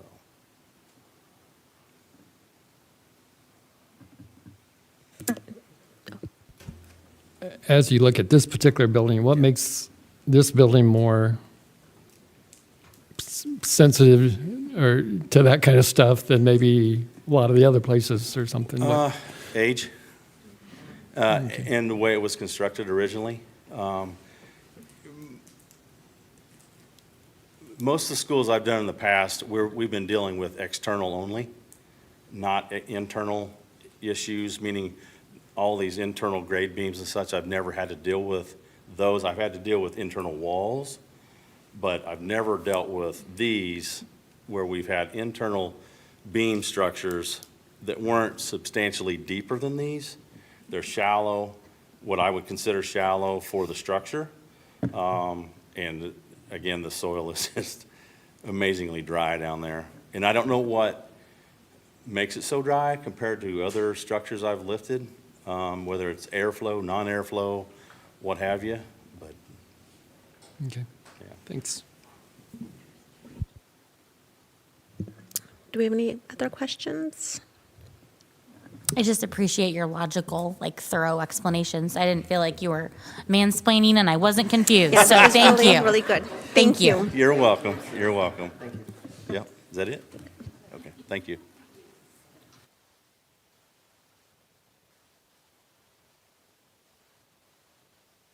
To our next session, next board meetings, and Corey and Caleb will be back for that, so Great. thank you. Pam, could I ask a couple of questions? I wasn't Yes. sure if I should ask them then, when No, you're Corey fine. stopped. There's a lot of urgency here, and I know that Mm-hmm. you all feel it. So we're going to talk about this in another month, and at that meeting, will you bring us sort of an action plan of how you want to proceed with, parsing these out over the next 6 to 12 to 18 months in terms of like the budget and the workload? Yeah, and Corey, do you want to talk a little bit about that? Give me just a moment here. I can kind of talk. We prioritize everything, of course, from the safety standpoint. Anything electrical, plumbing, HVAC is kind of the starting point. Trip hazards, that kind of stuff. Obviously, we're getting late in the game to get all this done in the summer, but a lot of these are summer projects that we're going to have buildings shut down for, or winter break type stuff. So we have enough falling apart on us that we're fixing a lot of this as we go. And a lot of these things are in the works. So when you go through and you look at those asterisks, you can see kind of the stuff that we're already working on. That doesn't necessarily mean it's our top priority, this is the first one we want to get done. It's the one that the situations have dictated that we address right now. So I can make a plan, like kind of a more detailed list of where we'd like to start, but a lot of these things are not giving us options on when to start. They're very much forcing our hand on it. So just remember, like I said, anything electrical, plumbing, HVAC, concrete work, we're going to start with those things just in general. Great, thank you, that was helpful. Great, well, thank you so much for the presentation. This was, as others have said, it is so nice to have this handbook and to know sort of what you've encountered and that you have a plan for going forward. I appreciate it. I want to thank both of Caleb and Corey, because they've spent many, many hours, not just putting this together, but also on these quick shots, coming up and having to get and address a lot of the concerns that we have in here. So a great. Next item is item 8A, the Emporia Recreation Center Steering Committee appointees. Dr. Harder? Okay. Well, so we put out a request for anyone who is interested in being on the steering committee from the community. We had 13 responders, so that was great. We had one that was a student. That was fun. So excited about that. I'm going to make one recommendation for the individual for the board to consider. That would be Dr. Anna Lasota. She and her husband are in the community. They have kids. They're very active. She has a commitment to good recreation opportunities in the community. Great, thank you. And I do want to just point out that Lillian and I talked with Dr. Harder, and we thought it was just best for the administration to come up with, to give us their recommendations, since they know our community, our school community better than we might. And I think one question I have is, when I look at the steering committee composition as outlined in board docs, I know that the rec center appointed a board member and a community member. The city chose to go a different path, and they chose 2 city commissioners. And I think more than anything, when I hear the preference of the board of what direction do we want to go? Do we want to assign 2 board members, or do we want a community member and a board member? And Jeremy, you might have some insight just from the Recreation Commission as well. Yeah, I'll kind of give you guys my 2 cents on that. The idea to appoint at-large members, first off, the MOU went through several different formulations before we got here. So I think it may have had 3 different evolutions before it finalized. I think one thing to keep in mind, though, is the city normally, as I understand it, the city commission normally does their appointments all at once at the beginning of the year. So when this was initially being talked about, the city was under the impression that it was going to be, I think, 2 Board of Education members, 2 city commissioners, 2 rec commissioners. And so at the beginning of the year, my understanding is that they just went ahead with their slew of normal business and appointed City Commissioner Harder and City Commissioner Brinkman. But then it changed over time to the form it is now. I'm not really pleased with the city's actions to appoint 2 commissioners. The discussions we had as a rec commission, in fact, Mr. Karjla was the one that recommended we have at-large community members to represent the community, but also to represent the diversity, and so that we had people who were a part of the steering committee to create this new building that were not just the financial stakeholders, right? The people with money in the pocket, but actually people who go and use the facility and the services. I'm the chair of the rec commission, but I live out in the country, so when I work out, I typically don't even go to the rec center building. They reflect the entirety of the community. One could look at this and say, well, a city commissioner does represent the city of Emporia, but if I were a judge and you were in my courtroom, I'd probably lacerate counsel for playing word games. We all knew what that meant. That did not mean 2 Board of Education members. That did not mean 2 Recreation Commission members. It meant not 2 city commissioners. It meant someone from the community. So that's how they chose to operate. We could meet that in kind and just have 2 board members on there, but I don't want to do that. I want to honor what that actually meant, what I think it is clear the wording actually meant, and what you can only play word games to get away from, which is the clear meaning of the text. So we should appoint some activities. She was also on the COVID-19 Advisory Committee Board. It was a wonderful experience we shared together. I'm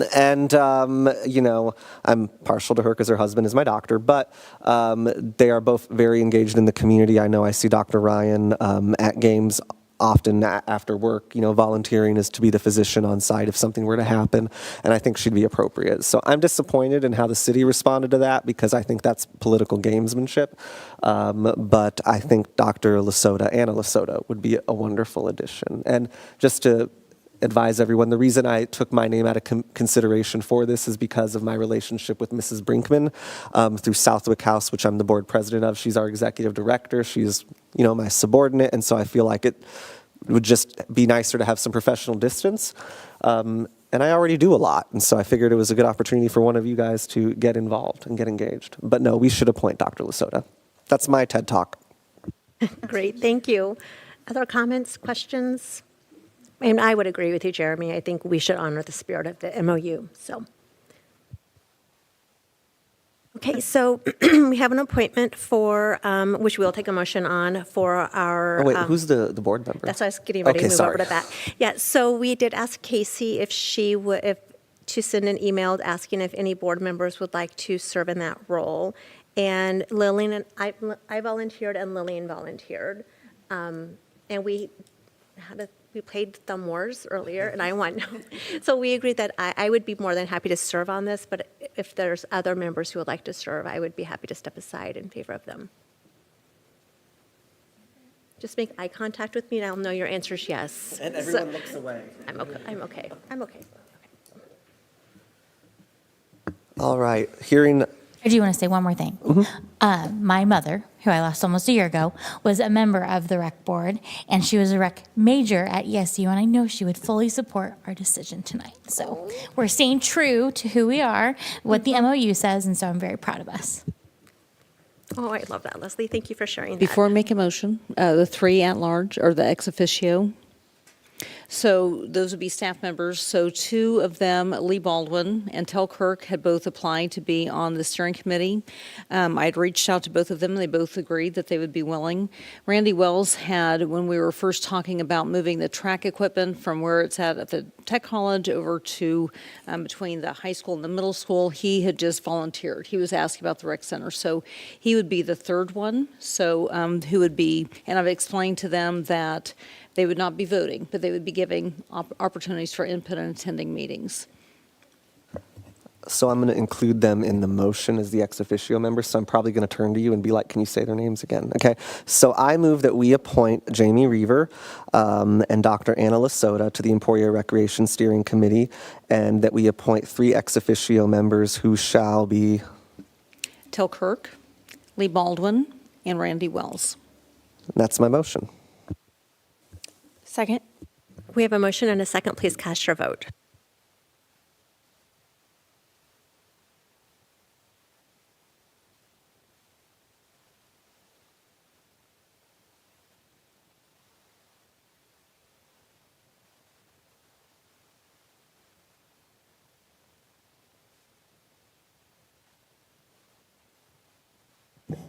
Motion passes 6-0. Thank you. We are now on to item 8B, board reports. The first one is the FHTC Board of Trustees. Leslie. Well, it feels like an eternity ago, but we met on February 12th, and we had a really interesting master plan presentation. It's public, it's out there. I would encourage you to go check it out. We would really like to move everything in Emporia for the tech college to one campus and long-term have a more community college-like building out there that encompasses everything. Initially, I don't think we thought we had the land available, but when we really looked at it, we do have the space out there.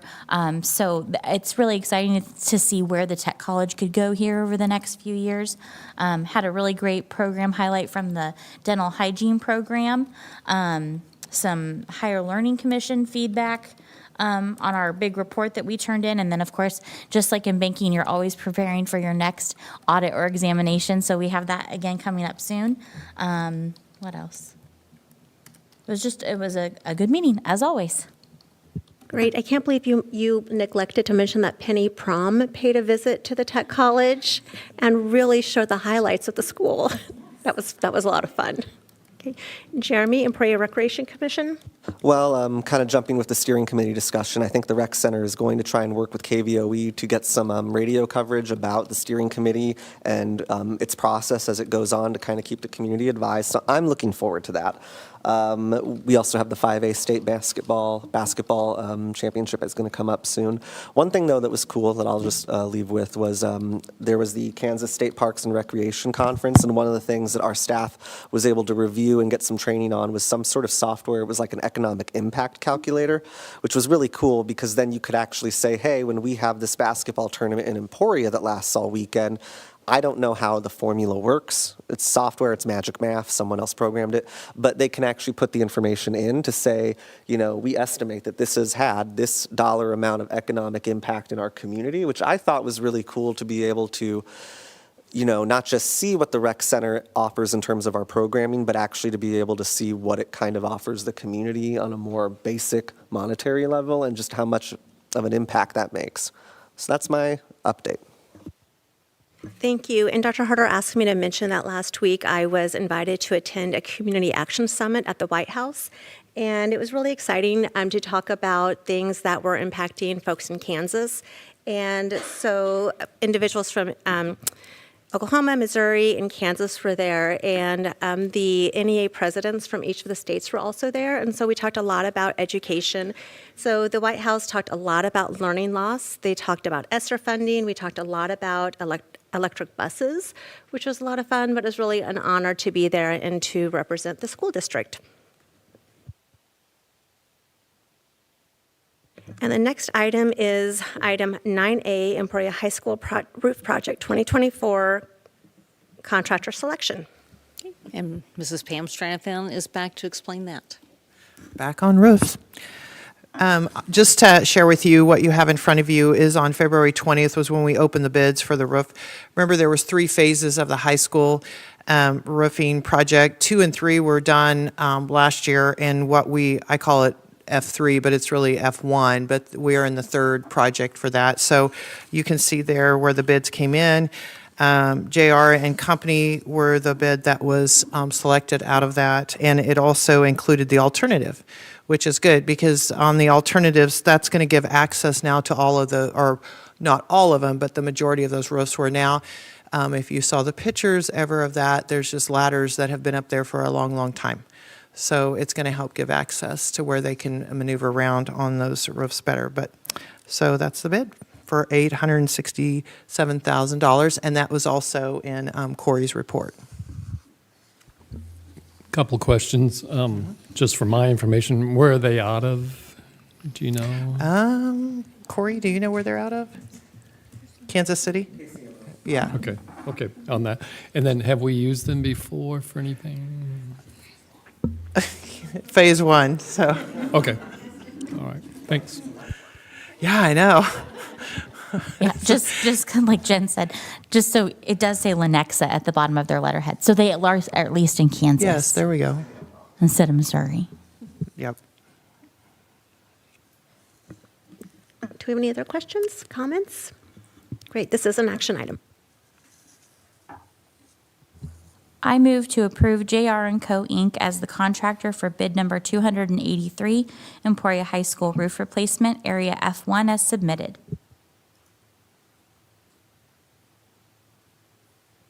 I'd second that. We have a motion and a second. Please cast your vote.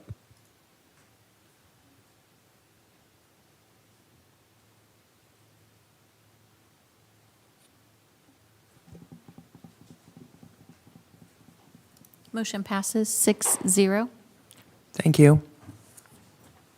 Item 9B, USD253 Safety and Security Committee update. We have a crew who's been very patient, so thank you. Mr. Jared Giffen, Director of Human Resources, Ms. Erica Fianu, Instructional Coach at Riverside and Walnut, Ms. Jennifer Art, Director of Nursing, and Mr. Brad Jones, Assistant Principal at Emporia Middle School. We all have taken in a lot tonight. We're going to make this a 30,000, maybe even a 40,000 foot view of just what we've done as a committee this year. We've met a couple of times, and we're just really going to cover some of the general topics that the group has been tackling. This is a new group. They've been pulled together. They're learning a lot just basically about what's in our emergency operations plan, some of the other things that we've got going on in our buildings. But I'm going to turn it over to the crew here, to Erica and Brad and Jen, to give you just a little bit more information about where we've been as a committee and then maybe some next steps as well. Hi, I'm Erica Fianu, Instructional Coach for Walnut and Riverside. And thank you, I need my script. The goals of our committee is to learn about safety and security in the whole district, provide guidance for emergency operation plans, professional development for all staff for training scenarios and 2 departments or buildings, work as a part of a building crisis or response team, review current statistics and information related to safety and security. That first meeting, Jared gave us a lot of statistics, and some of them kind of blew my mind, and I love that this committee is not just admin. There's secretaries, there's transportation, there's me, there's a fourth grade teacher. So it's everybody that is involved throughout the district. So some of the things we worked on that first meeting and the second was some exercises that we worked together as a group and some scenarios like a child not picked up after school, or there was a subject barricaded in the house next to the school, which, can hit a little close to home if you're in this building. Safety and security related information and statistics. We read a couple articles on gun violence, and then we did videos on run, hide, and fight. So that was, I just put myself back into the classroom mode, and I'm just like, what would I do? How would you make that decision? It's really big on those teachers' minds, and so having this training and this professional development is going to be good. Emergency operations plan information, and Brad's going to talk more about that. But possible future topics is to get updated information to all staff. We're going to look at prioritizing injuries and cooperative efforts with community resources like law enforcement, fire department, etc., and to continue to work on our emergency plans.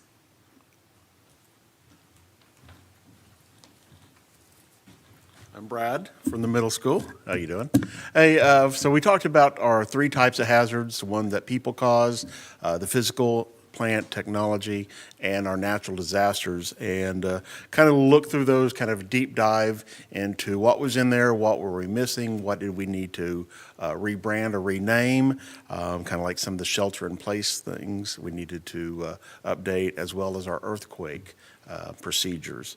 The main part, what we are looking for is like reunification plans for each building. For when we have first responders show up, they know exactly what each building's doing, where they're going, and how to respond. So that makes it easier for us to be unified in that area. So the last part, we were looking at the cardiac emergency responses, and I'd love to talk to you about it, but Jen's here for that. So. Hi, guys. Good to be here again. I will say it's real nice being here last several times, and it's not because of COVID. It's because of Project Adam and these things we're doing now, so we're moving on from that. But I'm just here to update you. You can go on to the next slide. Maybe not. Nope, never mind. Yep, we're already there. Sorry. Anyways, I'm just here to update you on kind of where we're at on our Project Adam drills, which I know you've heard me say before, and just to remind you what that is. That is where we're making cardiac emergency response teams for our schools. Those drills are going wonderful. I apologize for my attire today because I came straight from helping a school with their drills and their team, and we were practicing our skills, and so I'm a little scrubbed out for the board meeting, so sorry about that. But we're learning a ton from the drills, from where is more training needed to where is it difficult to hear the all call in this certain part of the building, how many times does the all call need repeated. So lots of really good learning and things that are going on from doing our drills. Some schools are starting to practice their drills with students in the building, and so that's been wonderful. Students are starting to hear the conversations of, hey, if you see an emergency going on, what do you do? If you hear the medical emergency response team called overhead, what does that mean? So just lots of awareness that's going on. Before the drills happen with students in the building, we are sending home notices to parents so they know what's going on. And I gave you guys a copy of kind of our template, what we've been using there for that. So some of you personally may have seen those as parents, so, let's see. So it's not just our students and just our medical response team that are getting, this more training. It's all of our staff. So all of our staff are hearing, hey, this is our plan in our building, this is who is on our team, and this is your role if you came upon the scene, or what you need to do to help not make the scene worse. So just lots of really positive things are coming from this, from these drills and learning. Children's Mercy will come out on April 2nd and April 3rd to make our schools officially heart safe. So that's going to be really exciting. So all this hard work, we're going to be official, and all of our school districts will have fun banners to kind of show for that. So with that kind of being said, so just kind of an update, even my notes need updated, but there's actually a bill that just got passed in the Senate to basically to make it mandatory for all districts in Kansas to do what we're already doing. So our district is going to be way ahead of the ballgame when this becomes official. I believe it's January 2025 of when they want it to be official and in the schools and that sort of thing. The only thing we're really going to have to do is just kind of tweak timelines when certain trainings are being given, but for the most part, we're well on our way. The biggest tweak is doing cardiac emergency response our drills with our sports teams and before the sports season starts. Right now, we're kind of doing it throughout that sports season. So anyways, so just so you know, not only are schools getting this training, but our sports teams at the middle school and high school are actually getting more additional training to kind of go with that too. What's been really fun about this is the minute nursing staff brought this project and this idea to our principals and to our admin is we immediately jumped on board and got yes. And we're told yes, like, let's do this, is what we need. And that's what's something that's really great about our district is because now yes, this has turned into a bill to be mandatory, but well before this was ever written up, to even be a bill or whatnot. This is something that we just went to our administration about and said, hey, we want to do this, and it was immediate, absolutely yes. And so it's just nice to see that we want doing things just to keep our students and staff safer. Let's see. Our trainings this year have been very, yes, cardiac heavy, but you might have heard me been repeating myself on saying medical emergency response team, not just cardiac emergency response teams, because we have other items in our district such as stock epinephrine, stock Narcan, stop the bleed kits. So our goal is to grow these medical emergency response teams into, hey, let's learn how to use our stock epinephrine, our stock Narcan. What does that type of scenario look like, and working those out with our teams. If we do come upon a scene when it's a stop the bleed type of situation, let's learn how to use the tourniquet and things that are inside it. So we know it's how to use our tools that are inside of our buildings. And again, that part will be completely voluntary from our staff, and this is something that, as we've been working through just our cardiac drills, already have a bunch of principals coming to me saying, like, hey, we want to do this, and immediately they're saying, absolutely, I think we should keep growing these teams. So it's just awesome. We're just continuing just to grow. On the mantra I've been having this year is like, we need to be prepared and not reactionary, and we're just continuing to grow on that with all these trainings. So that's all I have. So again, I appreciate these three being here, appreciate our whole committee, and our committee members are listed on our last slide. But what we continue to do is just tell our folks, our students, our staff, and empower them that they really are the decision makers in situations that could come up. The most recent version of the campus safety newsletter that we get came out last week, and the second bullet there was quoted on there. If you see something, say something. We just have to keep saying that to people and getting them to not be fearful of reporting things. So many things have been thwarted in our schools and our communities because people are speaking up and know the importance of that. So we just have to keep saying that repeatedly. Obviously, we'll continue with all of the drills that we've got, the safety things that are in our buildings. We're continuing to look at all kinds of things, again, from reunification plans to the most immediate needs that we've got. So we're here to answer any questions. Again, I want to say thank you to our committee for all of their work so far, to these three for being here, but glad to answer any questions you might have. Thank you, all of you, for being here tonight. What questions do we have? I think I heard that with that bill that just got passed, that there's also monies that will be given out to get more AED devices. I love grants. And we, of course, just bought some. But do we have a need, like, Yes. is that something we should go ahead and take advantage of? So, yeah, so I Great. actually I've been kind of updating, Allison and Jared and Erica and everyone. So the biggest piece that our district will kind of need from this bill being passed I'm going to take advantage of any type of grant money. And so once they figure out that piece of the bill, I'm going to apply for grants for us so we can, or whatever that grant is called, so we can help with, training equipment, helping put on those CPR classes, just things of that nature. So that's how it will look when we apply for those Great. grants. Yes. Thank you. Mm-hmm. Yeah, I was glad to hear Jen say about it's not just the cardiac, that I had on the third day of classes this semester, I had a guy collapse in my classroom, and there was about a minute, that it took for me to get over to him, and you don't know. Like in that initial, he's laying there, I was like, am I going to have to use an AED or someone, luckily we have athletic trainers in our building, just like there's nurses in some, but, for that split second, you're just like, what has just happened and you just have to the adrenaline kicks in, I can tell you that. And, he hadn't eaten breakfast. He learned a very, very scary, valuable lesson. You need to eat breakfast, and we can joke about it now, but it traumatized a couple kids around him that just, because he dropped in front of them. And that's the goal of these teams is we are in Emporia, and so Yep. we're lucky because when we do call our emergency services, they're there in a really short time. Yeah. But what's happening from those 1 to 10 minutes? Right. It's a very short amount of time, but if we can just give people those tools to feel more empowered. Yep. It's been, this is totally, when I keep hearing the health classes that are coming, I'm like, this is cool, so that might be a little biased too. But, I think it's all wonderful things that are coming from all this training.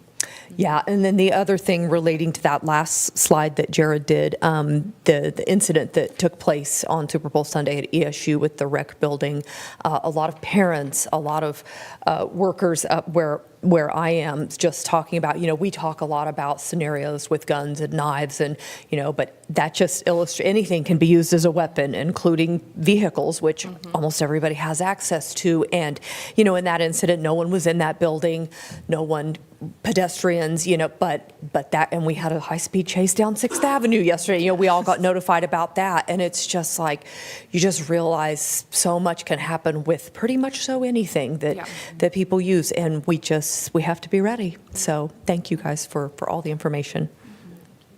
One thing I wanted to appreciate and to just verbalize was that you have secretary staff a part of this committee, and you're people who are immediately forward-facing, because I learned very quickly as a young attorney that your clients will act one way to the staff out front before they get to you, and then it's like Jekyll and Hyde. And that those people, I think, sometimes get overlooked in these conversations, but they really are the frontline folk who deal with our consumers, our clients, our parents on a very face-to-face level. So I appreciate that we have their input in this process. Thank you. I couldn't agree more. They're very valuable and are our frontline people, as you say, and they get a lot of training as well, just in handling those difficult situations and difficult people. So thank you. Thank you, and I'm looking forward to any recommendations that you bring to us and how we can support your work. So thank you. The next item is item 10A, executive session on negotiations. I move we enter executive session for 20 minutes to discuss negotiation information pursuant to the exception for employer-employee negotiations under the Kansas Open Meetings Act, and that we return to open session in this room at 7:53 p.m. Superintendent Dr. Allison Harder, Assistant Superintendent of Business Operations Pam Stranathan, and Director of Human Resources Jared Giffen are invited to join the board for this session. No action is anticipated. A second. We have a motion and a second. Please cast your vote.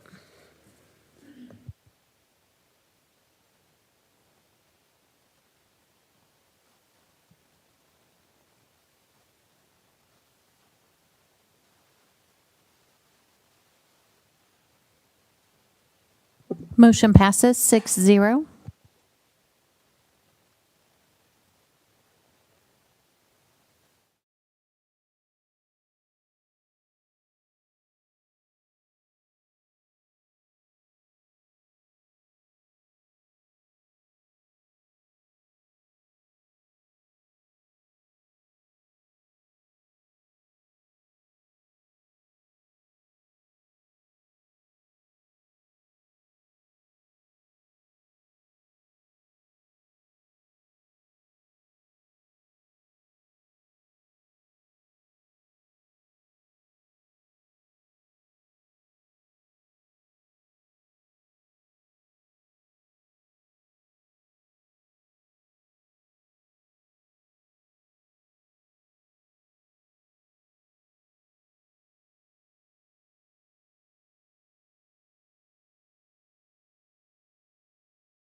Do we have a motion to return to regular session?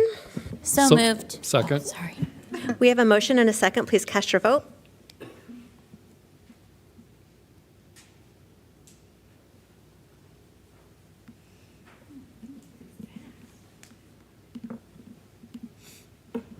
Motion passes 6-0. I move to go into executive session for 10 minutes to discuss personnel matters of non-elected personnel in order to protect the privacy interests of the individuals to be discussed, and to return to session in this room at 8:05, 8:06? 806. 8:06. Okay. No action is anticipated. I second. We have a motion and a second. Please cast your vote.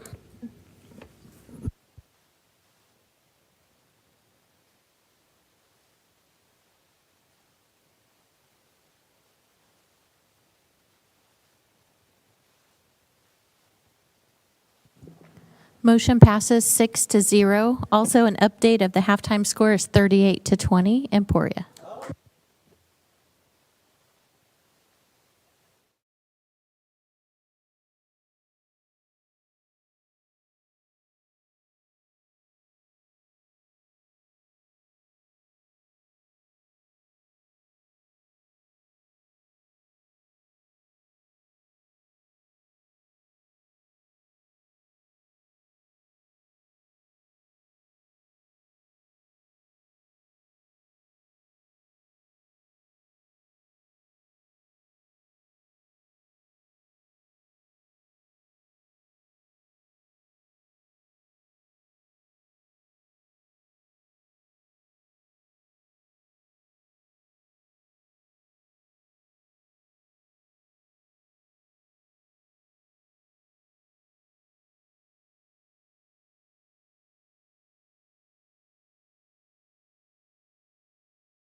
I know. I'll take a motion to go back into regular session. I move to return to regular session. Second. We have a motion and a second. Please cast your vote.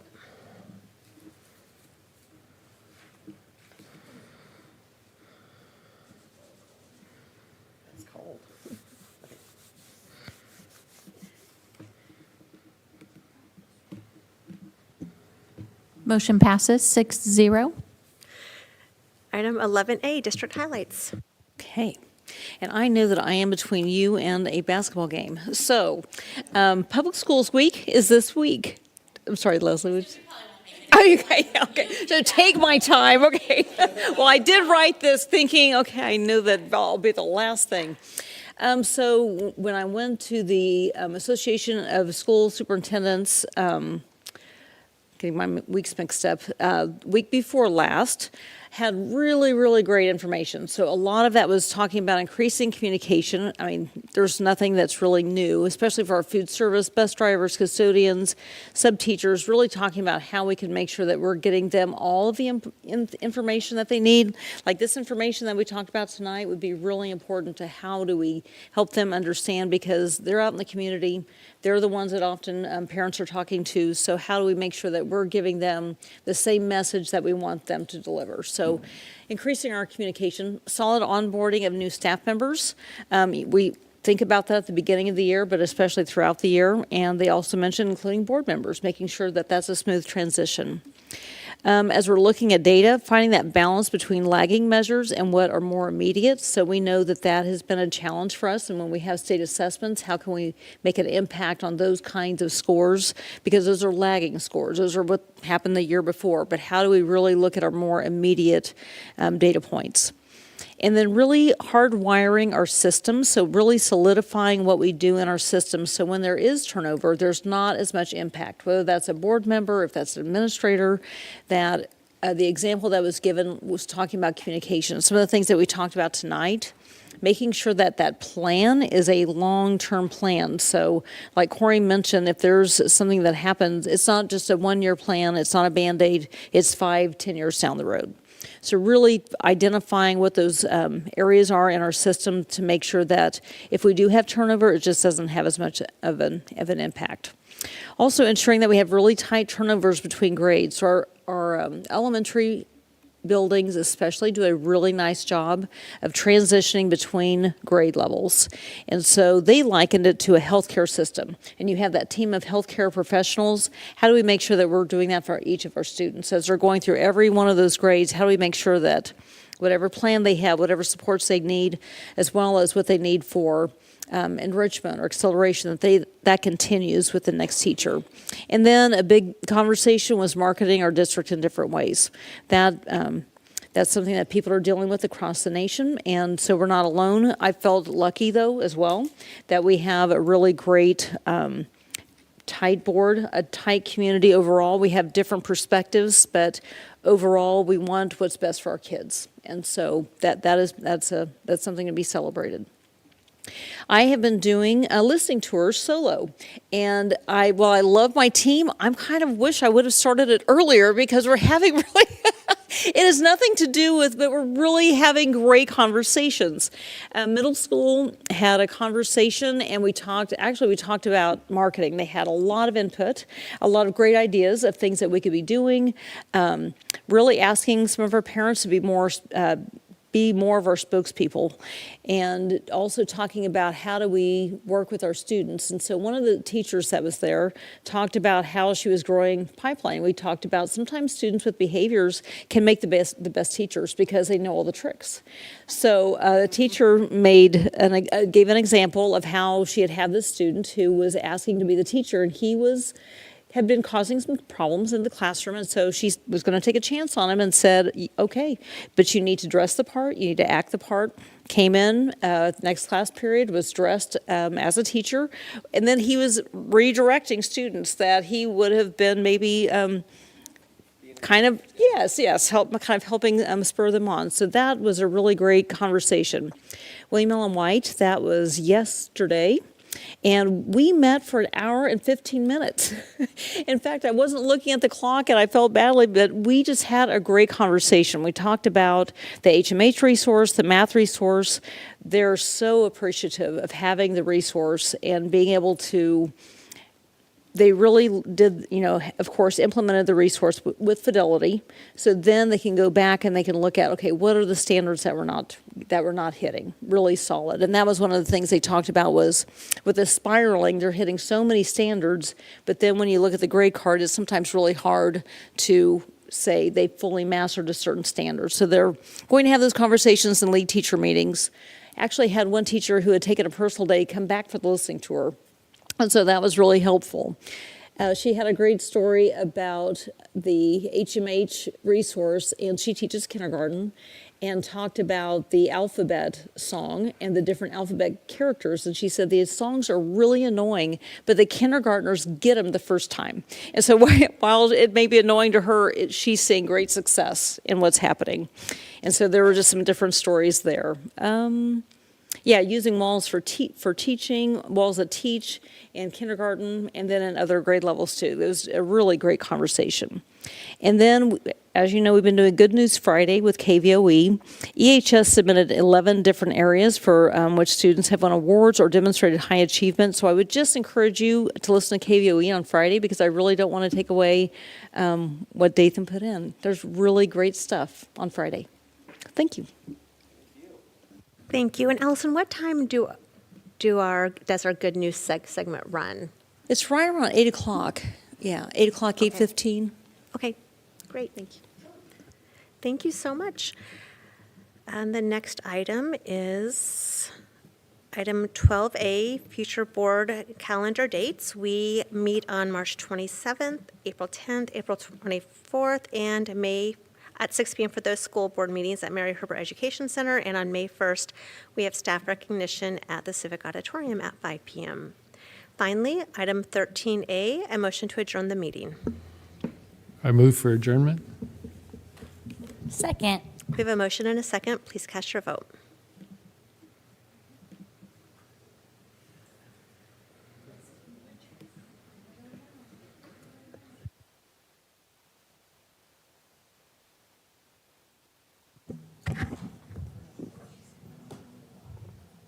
Motion passes 6-0. Thank you, everyone. Good night.